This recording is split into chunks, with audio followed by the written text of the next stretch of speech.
E eu falo para as pessoas, se você ainda está buscando resposta para suas dúvidas no Google, você não entendeu ainda a que veio o mundo.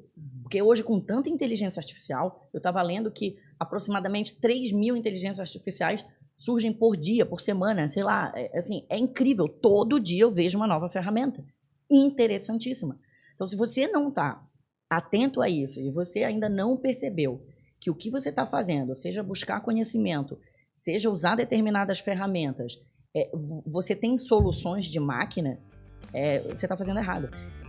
É isso aí, pessoal. Estamos começando mais um Jogando. Mais um Jogando na plateia, né, Jimmy? Como é que Ó, estamos aqui muito bem com o nosso standzinho novo aqui do microfone. Tô me sentindo estranho aqui. Porque... eu também, né? A altura tá diferente. Mas estamos se adaptando, né? Isso, a gente tá mais podcaster agora, cada vez mais. Hoje tem mais assunto de comunicação, eu acho, né? E hoje vai ser bom o negócio, hein? Mas quer? Tem a ver com os nossos planos aqui do Jogando pra Plateia. Mas né? A gente não entregou pra ninguém ainda o que não entregou. Vamos ver se eles descobrem. A gente também não vai falar hoje, certo? É isso aí, muito obrigado a você que nos acompanha aqui. Vamos iniciar um incrível papo com a convidada de hoje, Maitê Ximenes. Ela é uma profissional que está hoje construindo negócios digitais, negócios na internet, ajudando empreendedores que querem usufruir de todo o potencial que a internet pode oferecer, produtos digitais, né, com esse foco. E ela passou por várias empresas gigantes do setor de tecnologia, como Groupon, Airbnb, Hotmart, e hoje vai compartilhar com a gente um pouquinho aí dessas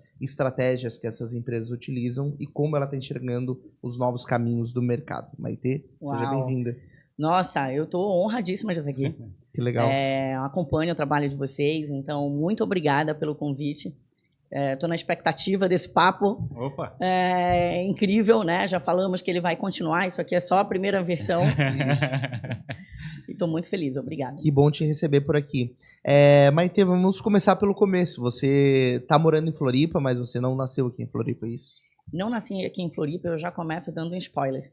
Apesar do spoiler, eu não sou carioca. Pois eu ia chutar. Já começo dizendo, já começo esclarecendo que não sou carioca, porque aqui é muito engraçado. Eu ganhei o apelido de Maitê Carioca, sem ser carioca. Nossa. Mas você viveu muito tempo no Rio? Não vivi muito tempo no Rio. E eu vou contar, então eu vou começar contando a minha história para poder entender. Na verdade, eu brinco que eu sou uma zebra. Zebra? Uma zebra. Sou uma zebra porque eu sou mulher, eu sou do norte, eu sou de Belém do Pará. A minha família, o meu pai é nordestino, de Sobral, no Ceará, filho de 12 irmãos. A minha mãe é de Parintins, no Amazonas, filha de 10 irmãos. Então, eu sou nascida no Pará. Morei boa parte da minha vida em São Paulo, antes de vir para cá. Meus pais foram mais espertos, meu irmão também, vieram para cá muito antes. Fiquei boa parte da minha vida em São Paulo e estou em Floripa há 4 anos, quase. E eu brinco que eu sou uma zebra porque, de novo, eu sou mulher, sou do norte. A minha família tem esse histórico, né? A minha mãe é do norte, meu pai é do nordeste. Eu estudei a vida toda em escola pública. Eu sou divorciada, eu sou mãe, horrível esse termo, mas eu sou mãe solo de dois meninos, hoje com 7, e o outro que vai fazer 6, muito em breve. E eu alcancei o ponto alto da minha carreira, onde eu sempre quis estar, onde eu sempre sonhei, com menos de 40 anos. Então, que era ser head global de uma empresa multinacional Viver de tudo tecnologia. Né? Então, como é que digamos, a gente aqui está no sul, né, em Florianópolis, a gente olha para São Paulo e Rio dizendo assim, pô, eles estão lá, é uma cidade grande, tudo acontece lá. O pessoal do Nordeste tem a mesma visão ou eles consideram o sul como uma coisa só? Deixa eu resgatar aqui a minha memória. Mas é a mesma ambição, tipo assim, né? Não, no Rio, São Paulo acontece tudo, querem ir para lá também, a mesma pegada? Eu acho que assim, a gente, né, do Norte, Nordeste, a gente sempre tem a sensação que se você quiser fazer algo diferente na vida, você vai ter que ir para os grandes centros. Né? Hoje mudou muito, né? Pandemia, tecnologia e tal. Imagino que tenha mudado muito, já estou fora de lá há muitos anos. Mas a percepção é de que se você quer fazer alguma coisa diferente, você tem que ir para os grandes centros. Você tem que ir para Rio, São Paulo, Belo Horizonte. Né? E o Sul é uma República do Sul, né? O Sul é meu país. United States of Sul. Of Sul, exato. Eu tinha, na empresa que eu trabalhava, a gente tinha um representante em Manaus, ele falava que, tipo, abaixo de Minas Gerais, coisa parecida, para todos eles é a mesma coisa, tudo a mesma coisa, tudo Sudeste, tudo, mas eles não conseguem distinguir digamos, o Rio Grande do Sul, Santa Catarina de São Paulo, eles consideram a mesma coisa.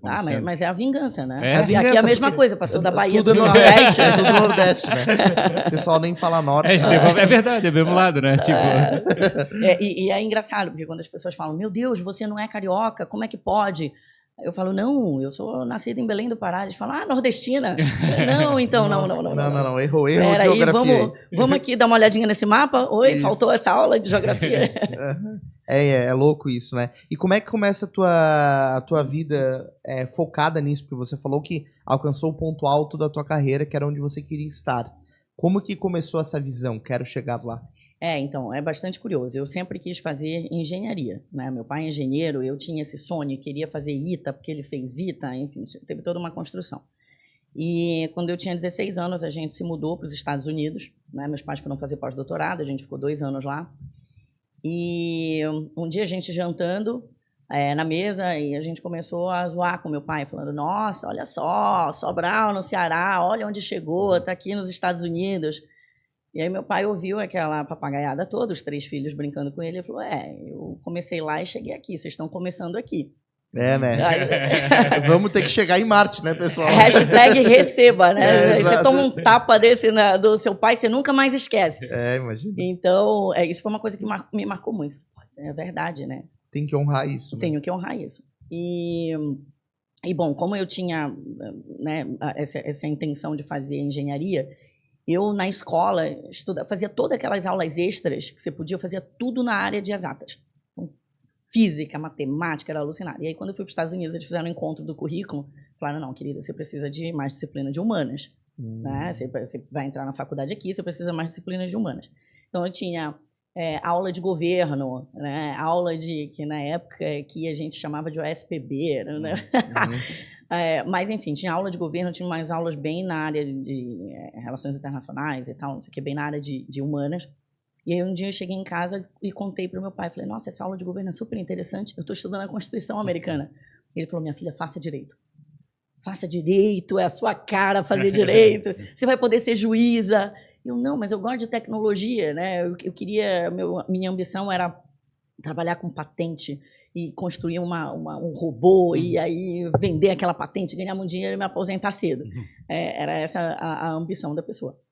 E aí eu fui amadurecendo essa ideia, não, então é verdade, não, eu vou fazer direito, e aí lá na frente eu vejo como é que eu encaixo a tecnologia aí. Sei lá, nos idos da década de 90.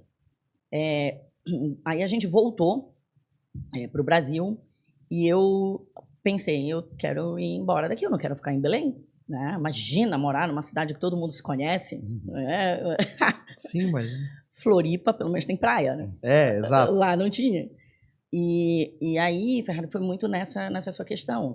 Como é que eu saio daqui? Né? E eu falei, eu só tenho uma esperança de conseguir me posicionar em São Paulo. Estudando. Tendo mais do que o pessoal tem lá. Mas você já estava com uma bagagem vindo dos Estados Unidos... Eu tinha o idioma, né? Sim. Naquela época, você ter o idioma era um mega diferencial. E a faculdade você fez lá? Eu comecei lá. Sim. Eu comecei lá e terminei aqui. Me formei na Universidade Federal do Pará. Bom, eu passei a faculdade toda sendo aquela aluna diferentona. Né? Eu não estudava para concurso, eu não queria concurso. E eu só gostava das disciplinas que ninguém gostava.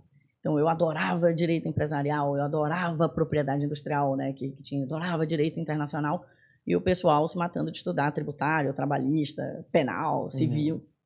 E eu falava, não, eu vou trabalhar com propriedade intelectual, vou trabalhar com tecnologia. O pessoal, vai estudar direito ambiental, você é do norte, né? Tem tudo a ver. Até para você ir para São Paulo, chega lá dizendo que você é doutora em direito ambiental vindo da Amazônia, isso tem um valor incrível. Eu falava que não tem nada a ver comigo.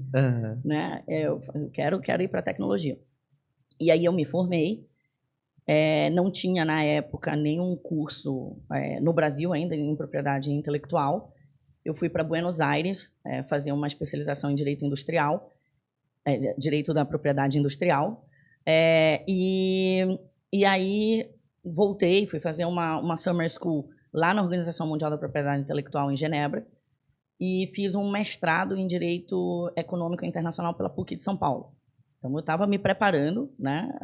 Assim como os meus pais venceram pela educação, saíram lá, né, das suas respectivas cidades e foram para Belém, que na época era um grande centro, exatamente, e fizeram a carreira acadêmica lá, né? Eu sou filha de 2 acadêmicos. Eu falei, eu vou também vencer pelos estudos.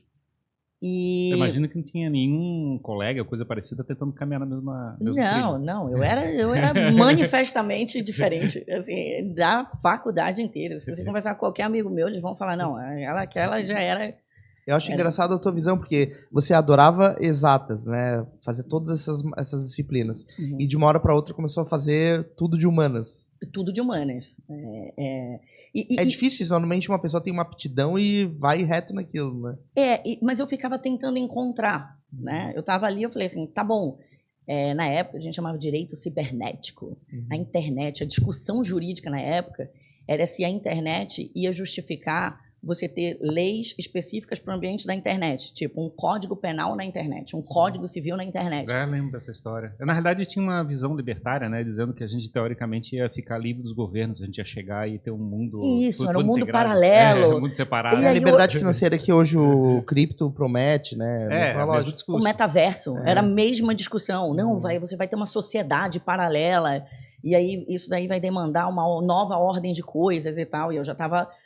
assim, entendendo. Então, eu ficava tentando conectar, encontrar ali um espaço que eu falava, tipo, como você está furando a veia, né? Eu ficava tentando encontrar a veia ali. E fui pelo estudo. E eu ainda tinha a vontade de ser uma super especialista em propriedade intelectual, para poder, de novo, trabalhar com tecnologia. E descobri, quando eu fui fazer a Summer School lá em Genebra, que tinha um programa de mestrado pela Universidade de Turim, com a Organização Mundial da Propriedade Intelectual, lá na Itália, que era super interessante, porque diferentemente do mestrado aqui no Brasil, que é muito mais teórico, né, lá era um mestrado extremamente prático. Então, cada disciplina era dada por uma empresa. A Microsoft ia lá, dava o módulo de pirataria. A Nestlé ia lá, dava o módulo de contrafação. Eu falei, eu quero fazer esse mestrado aí. Caríssimo, em euro, imagina. E eu descobri que tinha possibilidade de bolsa. Metade da turma escolhe uma pessoa de cada país, né? Um mestrado super internacional, tinha possibilidade de bolsa. E eu falei, eu vou dar o meu jeito de conseguir essa bolsa. Mas eu enchi a paciência de todo mundo nessa Organização Mundial da Propriedade Intelectual. Eu marcava reunião com todo mundo, eu mostrava meus projetos, eu queria levar, eu queria muito. Então, eu acho que assim, na minha história, esses dias eu fui fazer um talk para um grupo de empreendedoras aqui de Florianópolis e estava falando que a pergunta era, né, assim, o que te motivou? Como é que você foi fazendo as coisas? Eu não tinha medo, eu só ia. Depois eu via, né? E na minha história eu consigo perceber que era muito isso. Só vou. Depois eu organizo, né? E deu certo.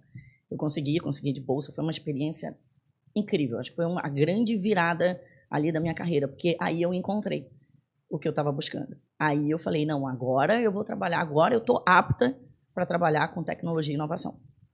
Voltei para o Brasil, voltei para São Paulo, e a Ambev estava contratando, na época, justamente uma pessoa no jurídico para ser business partner da área de inovação, marketing e regulatório de bebidas. Deu super certo, trabalhei lá. A Ambev é uma grande escola. Eu fiquei lá quase 3 anos, eu acho que eu fiz 3 MBAs. Uhum. Eu entrei, mas eu comi um capim danado lá. Imagina. Eu não sabia nada. Não, e logo a Ambev tem um histórico de ser uma empresa que tem um ritmo extremamente acelerado, exigente, puxado. E foi logo a tua primeira experiência. Assim, eu trabalhei no escritório, né, de advocacia, entrei como estagiária, nesse rolo todo, eu entrei como estagiária. Logo depois que eu me formei, eu estruturei uma área lá dentro do escritório que deu super certo. Fui promovida para sócia e estava lá no escritório. Mas, assim, era uma outra rotina, uma outra pegada. Você não sai de um escritório de advocacia super tradicional para ir para uma Ambev. Você vai sofrer. Claro, imagina. Digamos, a gente olha para a Ambev e a gente vê assim, vende bebida, bebida, cerveja, coisa assim.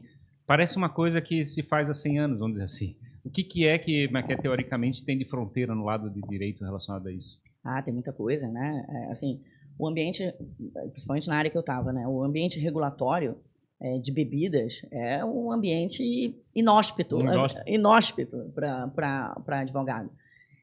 Mas tem muita coisa, né? Tem todas as regras aplicáveis ao marketing, tem a questão da propriedade intelectual, então a gestão das marcas, concorrência desleal, eram coisas que estavam muito na pauta. E foi muito legal porque, assim, para quem trabalha com propriedade intelectual, você ter vivido os cases da Ambev, que são emblemáticos, né? Aquelas brigas da garrafa, né? Da garrafa de Skol, tipo, a garrafa do litrão, aquela briga do Zeca Pagodinho que tinha com a Devassa. Então, assim, são cases muito emblemáticos, né, dos estudiosos dessa área. Então, para mim, eu estava assim, realizada, porque eu estava tocando esses casos todos que tem a curiosidade absurda, né, dos estudiosos da área. Esses casos aí parecem que estão relacionados um pouco da comunicação, da percepção de marketing. Estava relacionado a isso aí também? Sim. A propriedade intelectual, às vezes, não estaria diretamente relacionada à comunicação, ou estaria? Estaria, e ao marketing, né? Uhum. E tudo. Então, uma das coisas que eu fazia no jurídico era justamente rever o material publicitário e o material de comunicação. Uhum. Então, era tudo revisto pelo jurídico para aprovar. Eu até vi esses dias, né, que, por exemplo, um influenciador ou uma figura pública que faz uma campanha para cerveja, ela tem que ficar um tempo sem fazer nada para produto para criança, né? Eu vi alguém falando disso num podcast, assim. Então, tem essas regras, esses critérios que precisam ser... E quando eu estava na Ambev, foi bem a virada de chave ali do CONAR, né? Com as regras, novas regras, na época, novas regras aplicáveis ao mercado de bebida. Então é uma fronteira, literalmente. É uma fronteira nova que está sendo criada para as empresas. Já era uma coisa bem nova. E precisava, né? Uhum. Eu adoro esse tipo propaganda antiga. Às vezes eu posto lá no meu Instagram. Sim. Meu Instagram, por enquanto, é extremamente pessoal, é aberto e tudo, mas... eu adoro meme, assim, eu sou alucinada por meme e alucinada por propaganda antiga, então às vezes eu vejo, eu posto lá. E esses dias eu estava revendo algumas daquela época, eu falando, gente, mas isso hoje em dia não passa, né? Meu Deus do céu, ainda bem que temos regras, né? Porque ali as propagandas da década de 80, de 90, no mercado de bebida ou não, né? Até do mercado assim, infantil, para o público infantil. Minha Nossa Senhora. Sim. Eu vi uma série do Netflix, daquele do... Como é que o cara ia ganhar um Harrier, não, um caça... Como é que é? Um caça, acho que é inglês, né? Tinha um prêmio lá, acho que era da Pepsi, se eu não me engano. Que ele chegava e se conseguisse tantas tampinhas e coisa parecida, eu consegui ganhar um jato. Só que eles fizeram meio para...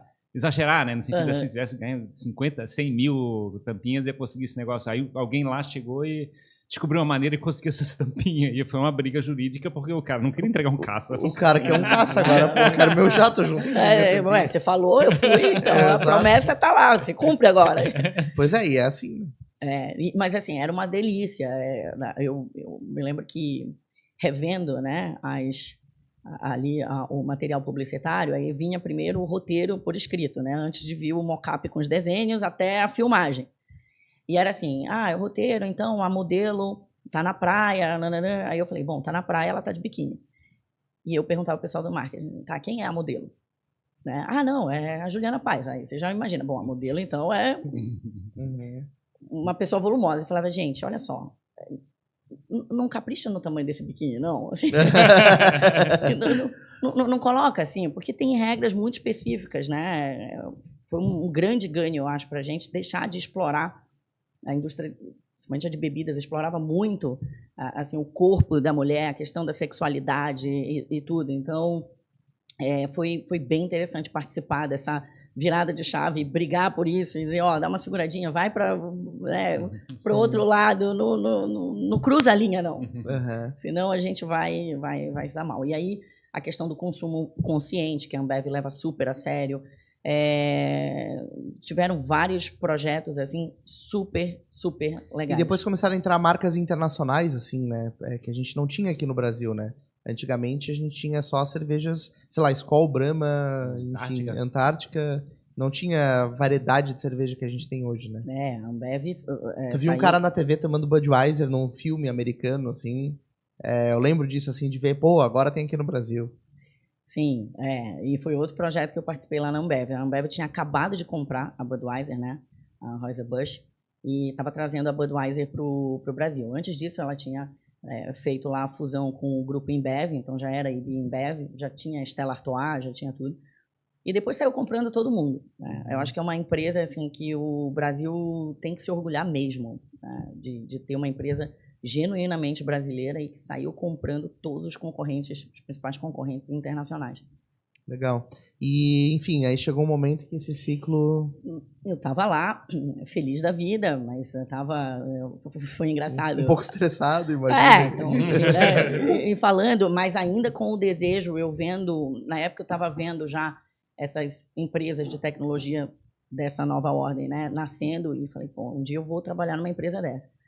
E eu estava fazendo um trabalho em Curitiba, tava uma chuva, meu Deus, eu me lembro, nunca me esqueço. Tava uma chuva, e eu ali com guarda-chuva, tomando chuva, andando na rua, tocou meu telefone, e era uma pessoa do Groupon, falando, eu sou do Groupon e tal. E eu, naquela época, falei, meu Deus, o que eles vão me oferecer, né? Uhum. Assim, não quero comprar um jantar. Aí eu olho, aí você está conseguindo falar, e uma vaga para diretor jurídico, eu tô conseguindo falar. Opa! Pode falar, não, é um bom momento, é um excelente momento. Entrei num shopping só para sair da chuva. E bom, para fazer a história curta, eles estavam procurando uma pessoa para estruturar o departamento jurídico do Groupon. O Groupon tinha acabado de chegar no Brasil. Tava aquela euforia, né, toda das compras coletiva e tudo. Eu falei, vai ser interessante isso aqui. E foi uma febre, né? E fui. E lá no Groupon, o que foi legal... porque era uma empresa que ainda a liderança no Brasil era a gringa, né? Então, assim, o diretor Latam era alemão e o CEO no Brasil era português. Então, já tinha um trabalho de você falar, cara, deixa eu te contar como é o Brasil. Sim. Que aqui é um pouco diferente, né? Aqui... O pessoal não vai respeitar tanto quanto na Alemanha. Eles vão tentar dar um jeito. Isso, era coisas do tipo, por que a gente está sendo processado se quem não entregou a oferta foi o restaurante? Então, é aqui. Que é um pouco diferente. Por que a oferta era para 2 pessoas, a pessoa tentou levar 8, né? Então, cara, brasileiro não é para amador, assim. Você entender aqui não é. E aí tinham muitos projetos de lei pipocando, alguns tentando proibir compras coletivas, né? Dizendo que... Então, eu entrei bem no momento que era assim, calma, vamos organizar esse negócio para dentro e para fora e conseguir fazer as coisas de uma maneira sustentável. Estruturei a área jurídica, foi super legal. Então, eu tinha um papel ali de políticas públicas também e jurídico. E fomos explicando para os gringos como é que o Brasil, como é que a banda tocava no Brasil. Depois, o Groupon reformulou um pouco o modelo de negócios, então saiu da área de compras coletivas, virou mais um marketplace, né? Também foi legal participar disso. Quando eu estava lá, eu engravidei do meu primeiro filho e foi uma gravidez assim super difícil desde o início, porque eu fiquei tentando engravidar, não vinha. Aí descobri uma endometriose silenciosa, nunca tinha tido sintoma de endometriose, tive que operar. Aí depois, vamos ver se está tudo bem, faz lá um ultrassom, descobri que eu tinha pedra nos rins. E o meu médico falando, não, você vai resolver todas, você vai deixar o gramado limpinho aí para você poder engravidar. Fiz a primeira cirurgia, não consegui estourar a pedra toda, tive que fazer a segunda. Então, assim, eu passei 2 anos na tentativa de engravidar. E o trabalho bombando, né? E o trabalho bombando. E... fiz uma fertilização in vitro para poder engravidar, deu tudo certo, eu engravidei de primeira, mas a minha gravidez foi super difícil. Eu tive um problema de colo curto que eu precisei ficar de repouso absoluto durante quase mais da metade da gestação. Nossa. E descobri no exame. E tive a sorte porque quem fazia o meu exame era uma das minhas melhores amigas. E aí era aquela coisa, sempre quando eu ia, a gente ia, filmava, né, e fazia tudo legal. E nesse dia ela estava bem calada. Falei, vixe. Mas eu já tinha ouvido o coração, então eu falei, não, o que está acontecendo, né? E ela falou, eu quero ligar pro teu médico, quero conversar com ele, eu tô vendo aqui um colo curto, não sei o quê, eu já fiquei apavorada. Para fazer a história curta, eu saí de lá, fui pro hospital, fiquei 20 dias hospitalizada e depois fui para casa com a demanda de não levantar da cama. Então, metade da minha gravidez eu fiquei deitada na cama e aí eu entrei de licença do Groupon. enfim, nasceu maravilhosamente bem, uma criança saudável, do jeito que eu sempre quis e tal. Passei ali a minha licença maternidade, voltei. Quando eu voltei, deu acho que uma semana, o meu gestor da época, que era americano, ficava lá nos Estados Unidos, ele me chamou, pode fazer um call? Posso? Olha, então, a gente vai desconsolidar a operação da América Latina, eu quero que você esteja à frente na coordenação. Eu falei, cara, você foi uma das primeiras pessoas a saber, talvez, assim, disso, assim, dessa... Com certeza, porque era um projeto, obviamente, um projeto de desconsolidação. Sim. É um projeto confidencial.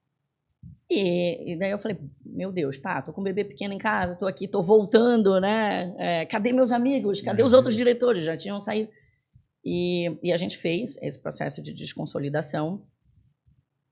Foi uma... Parece que, assim, o universo sincroniza as coisas quando tem que ser, né? Então, quando a gente foi chegando ao fim desse projeto de desconsolidação, o Airbnb estava contratando uma pessoa para ser o head do jurídico no Brasil. Mas isso levou tempo, esse programa de desconsolidação, e eu já tinha o desejo de não demorar muito para engravidar do segundo, porque senão eu ia perder a coragem, já que tinha sido tão difícil. Sim. E o meu médico tinha dito, não, mas o segundo vai ser diferente. A gente já sabendo que você tem esse problema, a segunda gravidez vai ser tranquila, vai ser sossegada. E daí eu falei, não, eu vou logo engravidar do segundo. Estava grávida e quer dizer, a gravidez se confirmou quando eu já estava no processo seletivo do Airbnb. Liguei lá um dia falando, eu vou ter que sair do processo seletivo, acabei de descobrir uma gravidez e tal. Eles não entenderam nada, eles falaram, não, mas o que está acontecendo? Eu estou grávida, eu não posso participar desse processo seletivo porque eu estou grávida. Eles falaram, de jeito nenhum, né? Assim, a gente não te quer pelos próximos 4 meses, a gente te quer num relacionamento de longo prazo, não, você está dentro do processo e vamos que vamos. E deu tudo certo. E nessa época eu comecei a pensar, que empresa é essa, gente? Que está contratando uma mulher grávida? Que maravilha! Né? E contei nesse talk que eu fiz para as mulheres empreendedoras o jeito que a gente, como mulher, se boicota. Né? Porque eu falei assim, não, estou grávida, nem vou participar desse negócio, não vão me querer. E deu tudo certo. E no Airbnb foi uma outra nova escola, maravilhosa, né, para mim. Era estar trabalhando numa gigante do setor de tecnologia, de novo, vivendo o que eu vivi no Groupon, estava na crista da onda, tinha acabado de ter Copa, Olimpíadas no Brasil, o Airbnb, né, entrou forte. Eu fico imaginando que, na verdade, todos os principais grandes problemas que aconteceram num processo de nacionalização de uma estratégia do exterior, mas que foi exatamente nesse momento que você entrou. Eu fico imaginando que ia ser o desafio de chegar e pegar uma bomba para chegar e destravar. Então, mas empresa de tecnologia é sempre isso. O bom é isso, né? De bom, tédio você não gostoso. Morre. Você não tem um dia de tédio. Isso que é legal, para quem gosta, né? E vou até contar mais para frente, mas dando spoiler, muita gente me procura e fala, cara, eu quero ir para empresa de tecnologia. E aí você pergunta por quê? Porque se for para jogar ping-pong, não vá. Aquelas mesas nem são usadas. Nem são usadas, né? Assim, aquilo dali é para ficar bonito para fora. Piscina de bolinha. E aí você pegar uma pessoa jurídico, né, um advogado, e jogar na empresa de tecnologia, a chance dele só sofrer é enorme. Porque a formação jurídica no Brasil é super tradicional. Né? O estudante de direito, ele vai ali e aí ele sai da faculdade com aquele repertório de comunicação que a gente estava falando, Ferrari, de comunicação super rebuscado e falando, e ele vira assim, uma pessoa que eu brinco que o departamento jurídico nas empresas parece o Vaticano dentro de Roma, né? cheio de coisa e liturgias, e aí ninguém sabe o que acontece lá dentro. Estátuas gregas e romanas. Exatamente, isso de qualquer empresa. Na empresa de tecnologia, então, é a Capela Sistina, não é nem o Vaticano inteiro. Sim. Mas tem muito esse fetiche, e é incrível, porque é um ambiente muito dinâmico, mas não é para qualquer um, né? É um ambiente para quem gosta de não viver. Porque, na realidade, eu acho que o lado do direito tem muito essa questão da fabricar segurança, né? De tudo que está acontecendo. E, ao mesmo tempo, uma empresa de tecnologia está assim, não, eu quero chegar e experimentar todas as fronteiras que não estão falando, né? Então, eu quero fugir da segurança. As empresas de tecnologia, geralmente, justamente por serem disruptivas, elas operam num limbo regulatório, elas entram incomodando, então a indústria tradicional chega e fala assim, meu Deus, tem um leão na sala, tira. É uma vidraça gigantesca para tomar pedrada exato, o tempo todo. Onde é que estão as vidraças, né? Exatamente. Ela é Tipo, tira essa pessoa do jogo, senão a gente vai ser engolido, mata lá. Então, é um ambiente que você tem que ter essa cabeça, você tem que ter essa mentalidade de não sabemos de onde vem a bala, então vamos organizar aqui a casinha de uma maneira que a gente consiga crescer de maneira sustentável, sem pisar no pé de ninguém, sem cruzar a linha ali para um lugar que a gente não vai conseguir estar e fazer. Ou pisar no pé de alguém de maneira consciente, né? Sabendo que está pisando. Isso, sabendo como vai pedir desculpa ou não, né? Ou dizendo, vamos pisar mesmo. Agora vamos pisar para machucar. Agora é deliberado. E aí o desafio era, assim, enorme. E o Airbnb, ele tem um time de estrelas. As pessoas que estão lá são muito boas, né? E você está num ambiente desse é maravilhoso, porque você está aprendendo o tempo inteiro. A referência do Airbnb é louca, né? Porque eu me lembro de ter lido material a respeito do nascimento dela, né? Do Airbnb. Do cara querendo fazer aquele negócio, tentando dizer assim, eu estou querendo alugar o sofá da minha sala, eu quero alugar o quarto. E todo mundo falava assim, tu é louco, ninguém vai deixar alguém entrar no teu quarto e chegar a entrar na tua sala. Quer dizer, toda a tese não fazia sentido no começo, assim, ninguém acreditava naquilo. E aquilo foi sendo construído, né? Aquela segurança, aquele ambiente, o business do negócio foi começando a crescer. E aí tem todo o desafio de internacionalizar, trazer a mesma linguagem para tudo quanto é lugar. Uma baita história. A maioria das empresas de tecnologia, elas têm essa história de começou do nada, o founder identificou ali uma dor, uma necessidade, foi. O Groupon, o founder, ele era músico, né? E ele estava quebrado ao ponto de não conseguir comprar uma pizza. E ele desceu, estava andando pelo bairro, e ele falou, gente, nossa, essa pizza, tem horário dessa pizzaria que fica completamente vazio. E aí, para fazer a história curta, ele chegou com o cara e falou assim, tá, quanto custa a tua pizza? X. Ele falou, quanto que você precisa vender para fazer essa pizza custar metade? O cara fez uma conta de padaria e aí ele começou ali a conceber o modelo de negócio de compra coletiva. Aí foi atrás de gente que pudesse desenvolver a tecnologia, a plataforma, mas a ideia veio de um músico, né? Um cara que não tinha ali nada a ver com tecnologia. Quando começa, não parece que faz sentido, assim, né? Tipo, parece que não tem como virar isso, né? E até para você vender essa ideia, para você conseguir um sócio, tem que ser um cara visionário também. Porque o cara que vai colocar dinheiro naquele negócio vai falar, peraí, como é que é? Você vai fazer as pessoas venderem um produto que custa X pela metade do preço. É isso.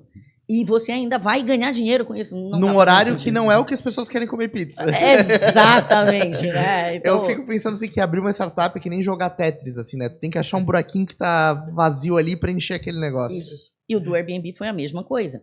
Os dois primeiros fundadores do Airbnb, eles são designers. E a história deles eles são da costa oeste dos Estados Unidos, acho que é ali da região de Nova York, e eles se mudaram para São Francisco, que é uma cidade super cara, e queriam participar de congresso e tal e tudo, e o Airbnb, o São Francisco já tinha um problema ali de hotelaria para grandes eventos, né? Lotava e os preços iam lá para cima, e eles falaram, cara, a gente está precisando de grana, porque tá difícil, tá puxado, a gente não vai conseguir ficar nessa cidade. E eles se valeram, então, de um evento que ia ter lá na área deles, na área de design. Eles falaram, o que a gente tem? A gente tem esse colchão de ar aqui. Falaram, vamos alugar? O outro falou, não faz sentido. Quem que vai querer ficar na nossa casa? Ninguém conhece a gente. Então, Airbnb, esse nome, ele veio de Air, que era o do colchão de ar, Bed and Breakfast, porque eles começaram a agregar outras coisas. Falaram, não, vamos vender, dizendo que o cara vai dormir no chão, no colchão, mas a gente vai fazer um café da manhã. Isso eu não sabia. O Air eu não sabia do colchão de ar, que legal. De Air Bed, né? And Breakfast. E depois virou Airbnb. E eles começaram com isso. Estou precisando de dinheiro, olharam em volta, o que a gente tem? Um colchão, vamos fazer dinheiro com um colchão. E a história é brilhante. Até hoje existe o imóvel que eles alugavam na época, e até hoje, os primeiros hóspedes deles estão de certa maneira, vinculado à imagem do negócio. Eles são convidados para evento, você entra no Airbnb, tem a foto deles lá. O primeiro maluco que aceitou dormir Os 3 primeiros malucos eram 3. Eram 3 que pagaram para dormir no colchão de ar. E aí o passo seguinte deles foi o seguinte, cara, começou a dar certo esse negócio, a gente está alugando direto. Vamos convencer as outras pessoas a fazerem a mesma coisa? E aí sempre tem um para dizer, cara, não, tudo bem que a gente seja maluco e queira abrir as portas da nossa casa. Mas como é que você vai convencer as outras pessoas a abrirem a porta da casa dela e as outras pessoas a se hospedar na casa de alguém que você não conhece, né? E aí foi dando certo, e agregando mais e mais coisas. Eles, no início, eles contam que eles ficavam usando o próprio produto e iam lá e colhiam feedback. Então, assim, são pessoas muito boas. A história do Airbnb, ela é excelente de cabo a rabo. Né? Ela não é a empresa que é por acaso, porque até hoje, né, eles têm um compromisso absurdo com a qualidade, tem histórias maravilhosas. Sim. Lá de encantamento de cliente, uma empresa super séria. É claro que depende do estilo de viagem, assim, mas pessoalmente eu prefiro muito mais viajar e ficar em Airbnb, principalmente fora, do que em hotel hoje em dia. Sim. Acho que faz muito mais sentido, porque tu sente que tá em casa mesmo, né? E quer dizer, você reformulou, né, a maneira que as pessoas viajam. Você viajar com criança é muito mais confortável você ficar em casa. Claro. Né? E você, aqui em Santa Catarina, tem lugares maravilhosos que compensa a gente ir só pela casa. Né? Tem umas casas aqui na Serra que você fala, eu nem vou sair de lá. Você olha no mapa, não tem nada próximo. Não, mas eu vou pela casa. Eu vou, inclusive, para isso. Eu vi uma coisa que me impressionou, é o pessoal alugando barco, assim, em alguns lugares, né? Tu pode ir ficar hospedado na Holanda, barco. Na Holanda. Sim, em Amsterdã. Eu achei bem louco. A Grazi que não quis ficar no barco, senão eu teria ficado. Eu acho que para mulher é um pouco mais puxado, né? Assim, você tem, mas tem umas coisas. Cabana, você ficar em lugares... E também tem a questão da conexão com uma pessoa local, né? Então você já chega, você conversa com o dono da casa. Cara, às vezes você não quer viajar para ir no circuito turístico, você quer ter uma experiência local. E nisso o Airbnb... E tem o lado do host, né? Fabricar essa imagem do host que se importa, que quer fazer parte do processo da visita, da viagem, né? Sim. É legal esse lado, mas que a gente não consegue imaginar como é que eles criam uma ideia, como é que é um negócio onde toda uma experiência nova foi fabricada, né? Digamos, a gente está acostumado com a visão do hotel, né? O hotel, teoricamente, ele tem aquele processo mais industrial de atendimento. E eles juntaram, né? Porque assim, quando tu recebe alguém em casa, tu quer receber o melhor possível. Então eles monetizaram essa vontade de receber bem as pessoas. Sim, exato. E o Airbnb tem outras linhas de negócio também, né? A gente é acostumado a pensar nas casas e tal, mas eles têm a linha de Airbnb Experience, que você, na verdade, você monta experiências, você vende experiências para as pessoas. Então, você entra lá e tem. E eu me lembro quando começou esse negócio, eu estava na empresa e eu falava assim, não, mas quem que é essa pessoa aqui? Que está faturando esse valor aqui? O que essa pessoa faz? Não, ele leva as pessoas para assistir jogo no Rio de Janeiro. Como é o negócio dele? Cara, e aí você começa a pensar a quantidade de gente que está no Rio de Janeiro querendo ir no Maracanã. É absurdo assistir um jogo no Maracanã, mas você não vai sozinho. Né? Você tem... É mais seguro você ir com uma pessoa local, né? Vai que ele caia na torcida do Vasco com uma blusa vermelha e preta. Vai que, né? Acho que não vai ser muito bom. E aí, são várias experiências que são brilhantes. Então, você pega uma pessoa que entende de arte, e era outra experiência que era legal lá, e ele fazia um tour ali no Beco do Batman, na Vila Madalena, e explicando. Então, é uma outra pegada. Você não pega um guia turístico, você pega alguém que tem aquela especialidade e vai te facilitar aquela experiência. E pela empresa, a gente viajava muito, e toda vez que a gente viajava, a gente testava a experiência dos outros países. Foi assim, um ganho cultural absurdo para mim. Você ia no México, você pegava uma pessoa para fazer uma oficina de comida mexicana, né? Enquanto a pessoa estava cozinhando, ela ia contando da cultura mexicana, ia contando a história dela, ia contando... É muito legal você participar disso, né? Então, lá no Airbnb, eu estava cheia de propósito, cheia de desafios, a empresa maravilhosa, vivendo assim, meu Deus, tudo certo, grávida do segundo filho, a gravidez toda legal, Eu viajei bastante, inclusive, no período que eu podia viajar ainda grávida. Fui muito para São Francisco, então uma gravidez maravilhosa e tal.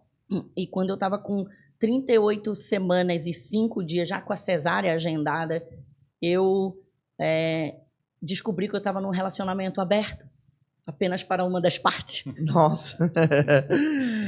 E aí, ali, naquele momento, eu me divorciei, né? Não tive nem dúvida. Eu falei, não dá. Ninguém acreditava, que falava assim, meu Deus, mas vocês são uma família de propaganda de margarina, aquela coisa toda. E falava, não, a Maitê deve estar inventando, porque está grávida. A grávida fica meio zureta das histórias. De repente ela está... E foi um processo, assim, traumático. Eu entrei em trabalho de parto, a minha família morando aqui em Florianópolis, eu sozinha em São Paulo, com um bebê de 1 ano e 6 meses e o outro recém-nascido.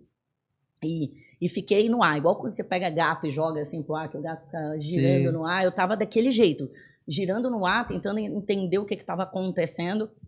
E aí eu falei, eu preciso voltar a trabalhar. Eu preciso encerrar essa licença maternidade, porque eu preciso me ocupar.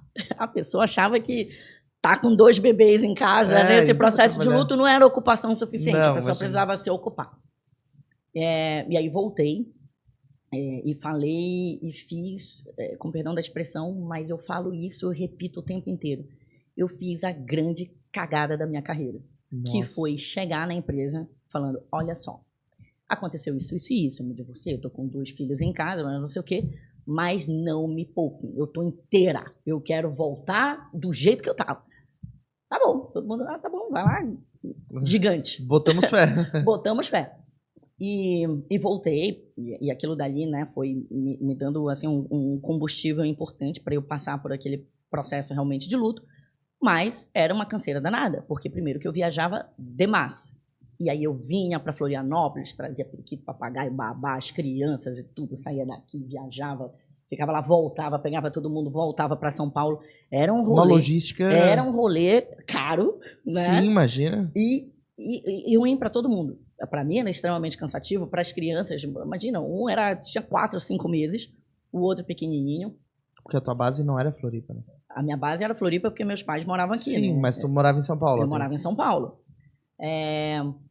E daí teve um período, acho que assim, de 3 meses, que eu fiz China, Dublin, São Francisco, Cidade do México. Eu tava exausta. Deu assim, uma voltinha no mundo, assim. Engraçado só de escutar. Vários fusos. Só o tempo de aeroporto já cansou. Eu demorei 42 horas para chegar na China. Fiquei lá 3 dias e voltei. Meu Deus do céu. Eu estava muito cansada. Eu estava, assim, exausta. E aí eu comecei a pensar, eu falei, não vai rolar. Eu tenho que ir embora para Florianópolis. Nem que eu abra um negócio. Mas eu sou tão gostoso esse nem que eu abra um negócio. Eu quero abrir um negócio. E fui amadurecendo aquele negócio. Não, eu vou pra lá, minha família tá lá, eu vou abrir um negócio. Isso, até aí você tava no Airbnb. Eu tava no Airbnb. Uhum. E, de novo, o universo é poderoso. Porque quando você vai intencionando as coisas, o universo vai organizando, né? Sim. Vai, isso que você quer e tal. E aí eu nunca me esqueço que eu fui convidada, do nada, para vir dar uma palestra aqui na CAT. Para a Auron, do pessoal da Auron, tinha um formato meio de TED Talks, eu vim falar das empresas de tecnologia, e foi incrível, né? Eu não sabia muito o formato, eu cheguei e estava lotado, um telão de LED maravilhoso atrás de mim, tudo, meu Deus, e agora? Foi super bacana. E aí, quando eu desci, tinha umas gurias que falaram, cara, a gente quer falar com você e tudo, a gente estava te ouvindo ali, vamos marcar um jantar. Aí, para fazer a história curta, acabei ficando muito amiga de uma delas, e ela tinha se separado em São Paulo e tinha se mudado para cá, mas ela é daqui. E ela me falou, você tem que vir para cá mesmo. O que você está fazendo lá? Não, vem para cá, você precisa organizar esse BO aí, vem para cá, vem para cá. E aquilo dali foi me dando mais e mais vontade. Nesse rolo todo, de vai para Floripa, não vai para Floripa, a Hotmart me liga um dia. Então, Você estava na chuva com guarda-chuva? Não estava. Pelo menos eu não estava na chuva, mas eu lembro onde eu estava. Né? Eu estava na academia. Pode falar? Eu aqui na esteira, posso, bem tranquila. É um bom momento. Ofegante é um excelente momento. Não, ofegante, mas... não tem bom momento, né? Sim, isso que as claro, pessoas imagina. têm que entender, não tem A momento oportunidade ideal. chega, tu vai, só É vai. isso, ela pode não chegar, é tipo aquele brinquedo que você abre e fala assim, puta, que boneca feia, depois vira tua boneca predileta. Uhum. Não tem, é inesperado, é incrível Sim. como as coisas acontecem na vida, né? E isso, de novo, saiu uma pesquisa recentemente, que é assim, postos de trabalho, né? Carreira. O homem se sente 30% apto, ele já diz que ele está apto, né? Ele falou, não, eu vou sim. A mulher não, se ela não tiver 120% se achando apta, ela não vai. É engraçado isso, né, cara? É interessante você falar e a questão da gente estar preparado ou não para as coisas, porque a vida sempre vem e surpreende. Ela não, a gente nunca tá 100% pronto. Eu me lembro uma vez que eu tava com os meus pais e meu pai bateu o carro, assim. Passou uma pessoa e bateu o carro. E eu era criança, eu fiquei muito assustado. Eu não tava esperando aquilo acontecer. Eu falei pra minha mãe me perguntou se eu tava bem, tava tudo bem, não foi tão sério. E minha mãe falou assim, eu falei, mãe, mas assim, de repente, tipo, como é que bateu o carro assim? Aí minha mãe, tá, você acha que alguém avisa, ó, vai bater o carro, tá? Ela pegou e falou isso, eu fiquei pensando, ninguém vai avisar que vai bater o carro. Exatamente, assim, as coisas acontecem, né? E isso é importante do ponto de vista da psicologia também, né? Tipo, a gente tá aqui agora. Você tem que fazer o seu melhor agora, né? Vai e vive a vida, porque a vida é o agora. O que passou já era, e o que tá pra frente ninguém sabe. Mas também tem aquela ilusão, muita gente que pensa assim, não, mas é porque eu não tomei as decisões corretas, mas que é tipo como se estivesse controlando a vida. De certa forma, muita coisa o universo é que faz, né? Você intenciona, as coisas vão aparecendo. Isso tem muito a ver com o que eu tô fazendo hoje em dia, inclusive, do ponto de vista de negócio. Mas, assim, as coisas são inesperadas, né? Tem um capítulo enorme da nossa vida que é o acaso, né? Que é uma coisa que você não explica. E não tem imprevisibilidade. E aí essa foi uma delas. É um bom momento, é um excelente momento. Eu toda suada, ofegante, e falando, e aí eles foram me contando, a gente está procurando um head global, a Hotmart, obviamente eu já conhecia, né? E tudo, e estamos procurando o head global. Aí eu, não, gente, imagina, eu não estou dando conta do Brasil e América Latina. não, head global, eu só pensava enquanto a pessoa falava, eu vou precisar viajar, jamais, Deus me livre. Não, imagina. Não tem como. Hotmart é de onde? A Hotmart, ela é uma empresa, os founders são de BH, né? Mas foi uma empresa que estabeleceu a sede em Amsterdã já há muito tempo, né? Quando entrou o primeiro fundo internacional de investimento, que é a Cullen, que é um fundo holandês, a sede foi para a Holanda.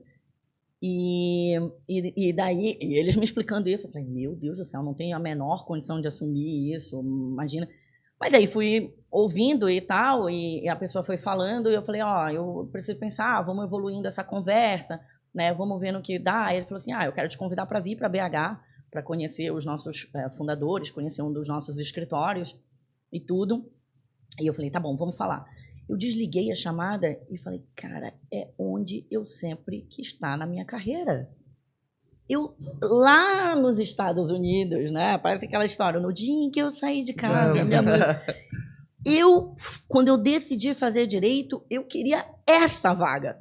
Eu queria isso. Eu queria ser head global de uma empresa internacional e tudo. Mas as gigantes de tecnologia, né, são todas americanas. Você pensa, a pessoa vai pegar uma pessoa do jurídico, que é uma coisa super local, e colocar lá, é menos provável. Sim. Né? E eu falei, meu Deus, mas é onde eu sempre quis estar. E aí, universo? Né? O que eu faço? E fui, e aquilo começou a pesar, assim, poxa, por que essa oportunidade está passando na minha frente num momento tão crítico da minha vida? Né? Eu estava ali em completo sofrimento por tudo que estava acontecendo. E, bom, fui para BH, fui conhecer o escritório. Quando eu entrei no escritório, eu falei, eu venho, eu quero essa empresa. Assim, conversando com os founders, entendendo a história, os rumos, e aquilo antes da pandemia, né? Assim, ainda antes da pandemia, muito pouco se falava de infoproduto. Era uma coisa super nichada. E eu falei, eu quero. E eu pensei, o que um executivo homem faria no meu lugar? Negociaria. Então, eu vou ser bem honesta. E falei para eles, numa conversa, falei, olha só, faz todo sentido. Eu venho amarradona, mas eu tenho uma demanda pessoal. Né? Eu tenho 2 filhos, me separei, não sei o quê, e eu estava a caminho de Florianópolis. Se vocês me deixarem ficar lá e operar remotamente, eu venho, porque aí eu tenho mais flexibilidade para viajar e tudo. E eles toparam. Né? Então... Era o remoto antes de ter pandemia? Antes da pandemia. Sim. Fui a primeira funcionária remota. E isso, quer dizer, no Airbnb, eu achava que eu estava fora por estar grávida e falei que estava grávida e estava dentro. Na Hotmart, a mesma coisa, eu ia me boicotar de novo. Né? E aí essa tomada de decisão de falar, cara, não, eu já tenho. O máximo que pode acontecer com eles. Falaram, não, e não dá certo, e tudo bem. E aí eu vou seguir o outro rolê, mas vou tentar. E tentei e deu tudo certo. Então, assim, o medo ele não pode paralisar as pessoas. Né? O medo, você tá com medo, você vai com medo. Isso. Né? O medo passa, vai tudo bem. E aí eles me falaram, pode ir. Eu tinha muito projeto no Airbnb acontecendo na época, tinha aquele caso que estava sendo discutido no STJ, né, se os condomínios podiam ou não proibir Airbnb. Então, assim, eu me lembro desse rolo. as pessoas brincavam comigo, falavam assim, não, cara, você não vai sair do Airbnb, você está indo para onde? E aí, na época, bom, eu não podia falar logo no início, depois eu fui falando, eu falei, não, eu tô indo pra Hotmart. Hot o quê? Não, você tá louca, né? Não, pelo amor de Deus, a Airbnb vai abrir capital ano que vem, não. Tá aí com esse caso no STJ, não sai daí. Não vai sair. Eu falei, não, eu vou sair e tal, eu vou. E saí. Aí, organizei tudo. Em um mês eu tava aqui em Florianópolis. No ápice da temporada. Era difícil eu conseguir apartamento, né, pra morar. E eu queria morar em Jurerê porque meus pais moram lá. Então, assim, imagina, auge do verão, Jurerê, e a pessoa querendo vir com 2 crianças pra cá. Pra morar, né? Pra morar. E eu falava, não, eu quero alugar anual. Eles falaram, todo mundo fazendo Airbnb. Que ano que era esse? Que estranho. Pô, que empresa é essa, gente? Ligou pra Airbnb, pessoal, tô precisando de mais Pô, eu tô provando do próprio veneno. Era 2019. Verão de 2019. E daí eu conseguia uma pessoa que tinha acabado de entrar na plataforma, depois eu descobri, né? Ela tinha acabado de entrar na plataforma, e eu vi super bem localizada. Eu falei, cara, me aluga, eu preciso e tal. Ela falou assim, não, tá vago, eu vou te alugar, você vai ficando, no próximo verão a gente vê como é que vai ficar. Então eu já ficava, meu Deus do céu, eu só tenho isso aqui até o próximo verão. Mas enfim, aí deu super certo, eu vim e comecei na Hotmart. E aí, 3 meses depois, estoura a pandemia, fica todo mundo remoto. E não teve o verão pra essa pessoa. E não tive o verão. Aí, quando estourou, eu falei, eu não saio mais aqui de Floripa nunca. Se eu Você não ainda vai nasci querer aqui, que libere no verão? Eu falei, não, daqui eu não saio. Me considero manezinha. Toda vez que me perguntam de onde você é, eu falo, você quer saber onde eu nasci, de onde são meus documentos, onde está meu coração. Então... Né, assim, me encontrei aqui em Florianópolis. Adoro morar aqui, né? Acho que Florianópolis é um pedaço de paraíso por diversos motivos. Eu sei que o pessoal que está no ambiente de negócio reclama bastante, né? Eu tenho algumas dificuldades também, mas assim, aqui realmente é um lugar que eu me encontrei. Eu não gosto de fazer muita propaganda, mas... Eu também não gosto de fazer propaganda. Mas eu, assim... eu acho que pode cortar essa parte do podcast, exato, né? Exato, mas não, Floripa é genial. Assim, eu nasci em São Paulo, né? Eu vim pra cá, sou um importado, mas eu vim pra cá em 99, então eu já tenho um passaporte manezinho. Mas eu vejo muitos amigos meus com ansiedade de sair daqui pra ir pra São Paulo, né? E tá construindo negócio e tal. Eu ainda sou da teoria que a gente tem que botar aquele guichê de passaporte na ponte ali, pra não deixar entrar mais ninguém. Exato. Acho, principalmente no verão, né? Mas quem já tá dentro pode, né? Quem tá dentro fica. Exato. Mas eu acho que as coisas acontecem onde a gente tá, né? E assim, São Paulo não é tão longe assim daqui, né? Não é, né? Chega rapidinho. Dá pra ir e voltar. E é uma coisa que contamina, né? Porque, de novo, hoje eu tenho um filho de 7 anos e o outro de 5. E aí o pai mora em São Paulo. E eles estavam em São Paulo de férias e eles viajaram ali pelo interior e o pai mostrou para ele o ITA lá em São José dos Campos e falou para ele, aqui que teu avô se formou e tal, aqui que ele estudou. E ele chegou contando. E aí meu pai falou, Guga, e meu filho fala que ele quer fazer engenharia, assim, se acha ou engenheiro. Esperto ele. E ele falou, vovô, eu vi onde você estudou, e meu pai, não, você pode estudar lá também. Aí ele falou assim, mas por que eu não posso estudar aqui? Aí ele falou, não, você pode estudar aqui também. Ele, então eu não quero sair daqui. Aí, tipo assim, por que eu vou para São Paulo? Aí ele, vovô, aqui em Floripa não tem engenharia? Ele tem. Ele, então eu quero fazer aqui. Sim, claro. Ele também não quer sair, né? Uhum. E assim, até da educação dos filhos, eu sempre falo, olha, eu dou para eles toda a liberdade, eles podem estudar o que eles quiserem, podem fazer o que eles quiserem, desde que seja engenharia, então tem várias coisas. Sim, tem várias engenharias para escolher. Brincadeira, eu já assim, essa geração agora, a gente já nem sabe o que vai ser deles, né? Assim, a educação se reformulou completamente, o mercado de trabalho também. E tem esse lado também da questão da carreira, né? Porque a gente tinha uma visão que a gente fazia uma carreira pro resto da vida, né? E eu acho que o pessoal fala que hoje tem que estar preparado para fazer 5 ou 10 carreiras na vida toda. Sim, exatamente. Esse movimento que eu fiz, inclusive, fala, né, muito sobre isso. E aí, bom, aí eu vim pela Hotmart, estourou a pandemia e tal, e a gente cresceu absurdamente, né? A empresa, assim, se multiplicou algumas vezes, né, durante o período de pandemia. Todas aquelas objeções que você tinha à educação à distância, elas quebraram. As pessoas viram que o remoto, a educação à distância, funciona. Viram nessa questão do infoproduto também uma oportunidade de negócio. Né? O pessoal teve que aprender a usar o Google Hangout, o Zoom. O Zoom, o negócio teve assim, eu não sei usar computador, mas teve que aprender, não teve jeito. E assim, a Hotmart, ela tem uma missão muito poderosa, né? Que é possibilitar as pessoas viverem de suas paixões. E as pessoas viverem dos seus talentos. Eu brinco que é a revanche dos professores, porque professor sempre foi uma carreira que você nunca foi remunerado adequadamente, né? Quer dizer, o professor, e eu venho de uma família de acadêmicos, o professor é aquele cara que ele sabe muito, ele está se doando, ele está ali, né, naquela missão de passar o conhecimento, de desenvolver a ciência, e não tinha uma remuneração adequada para isso.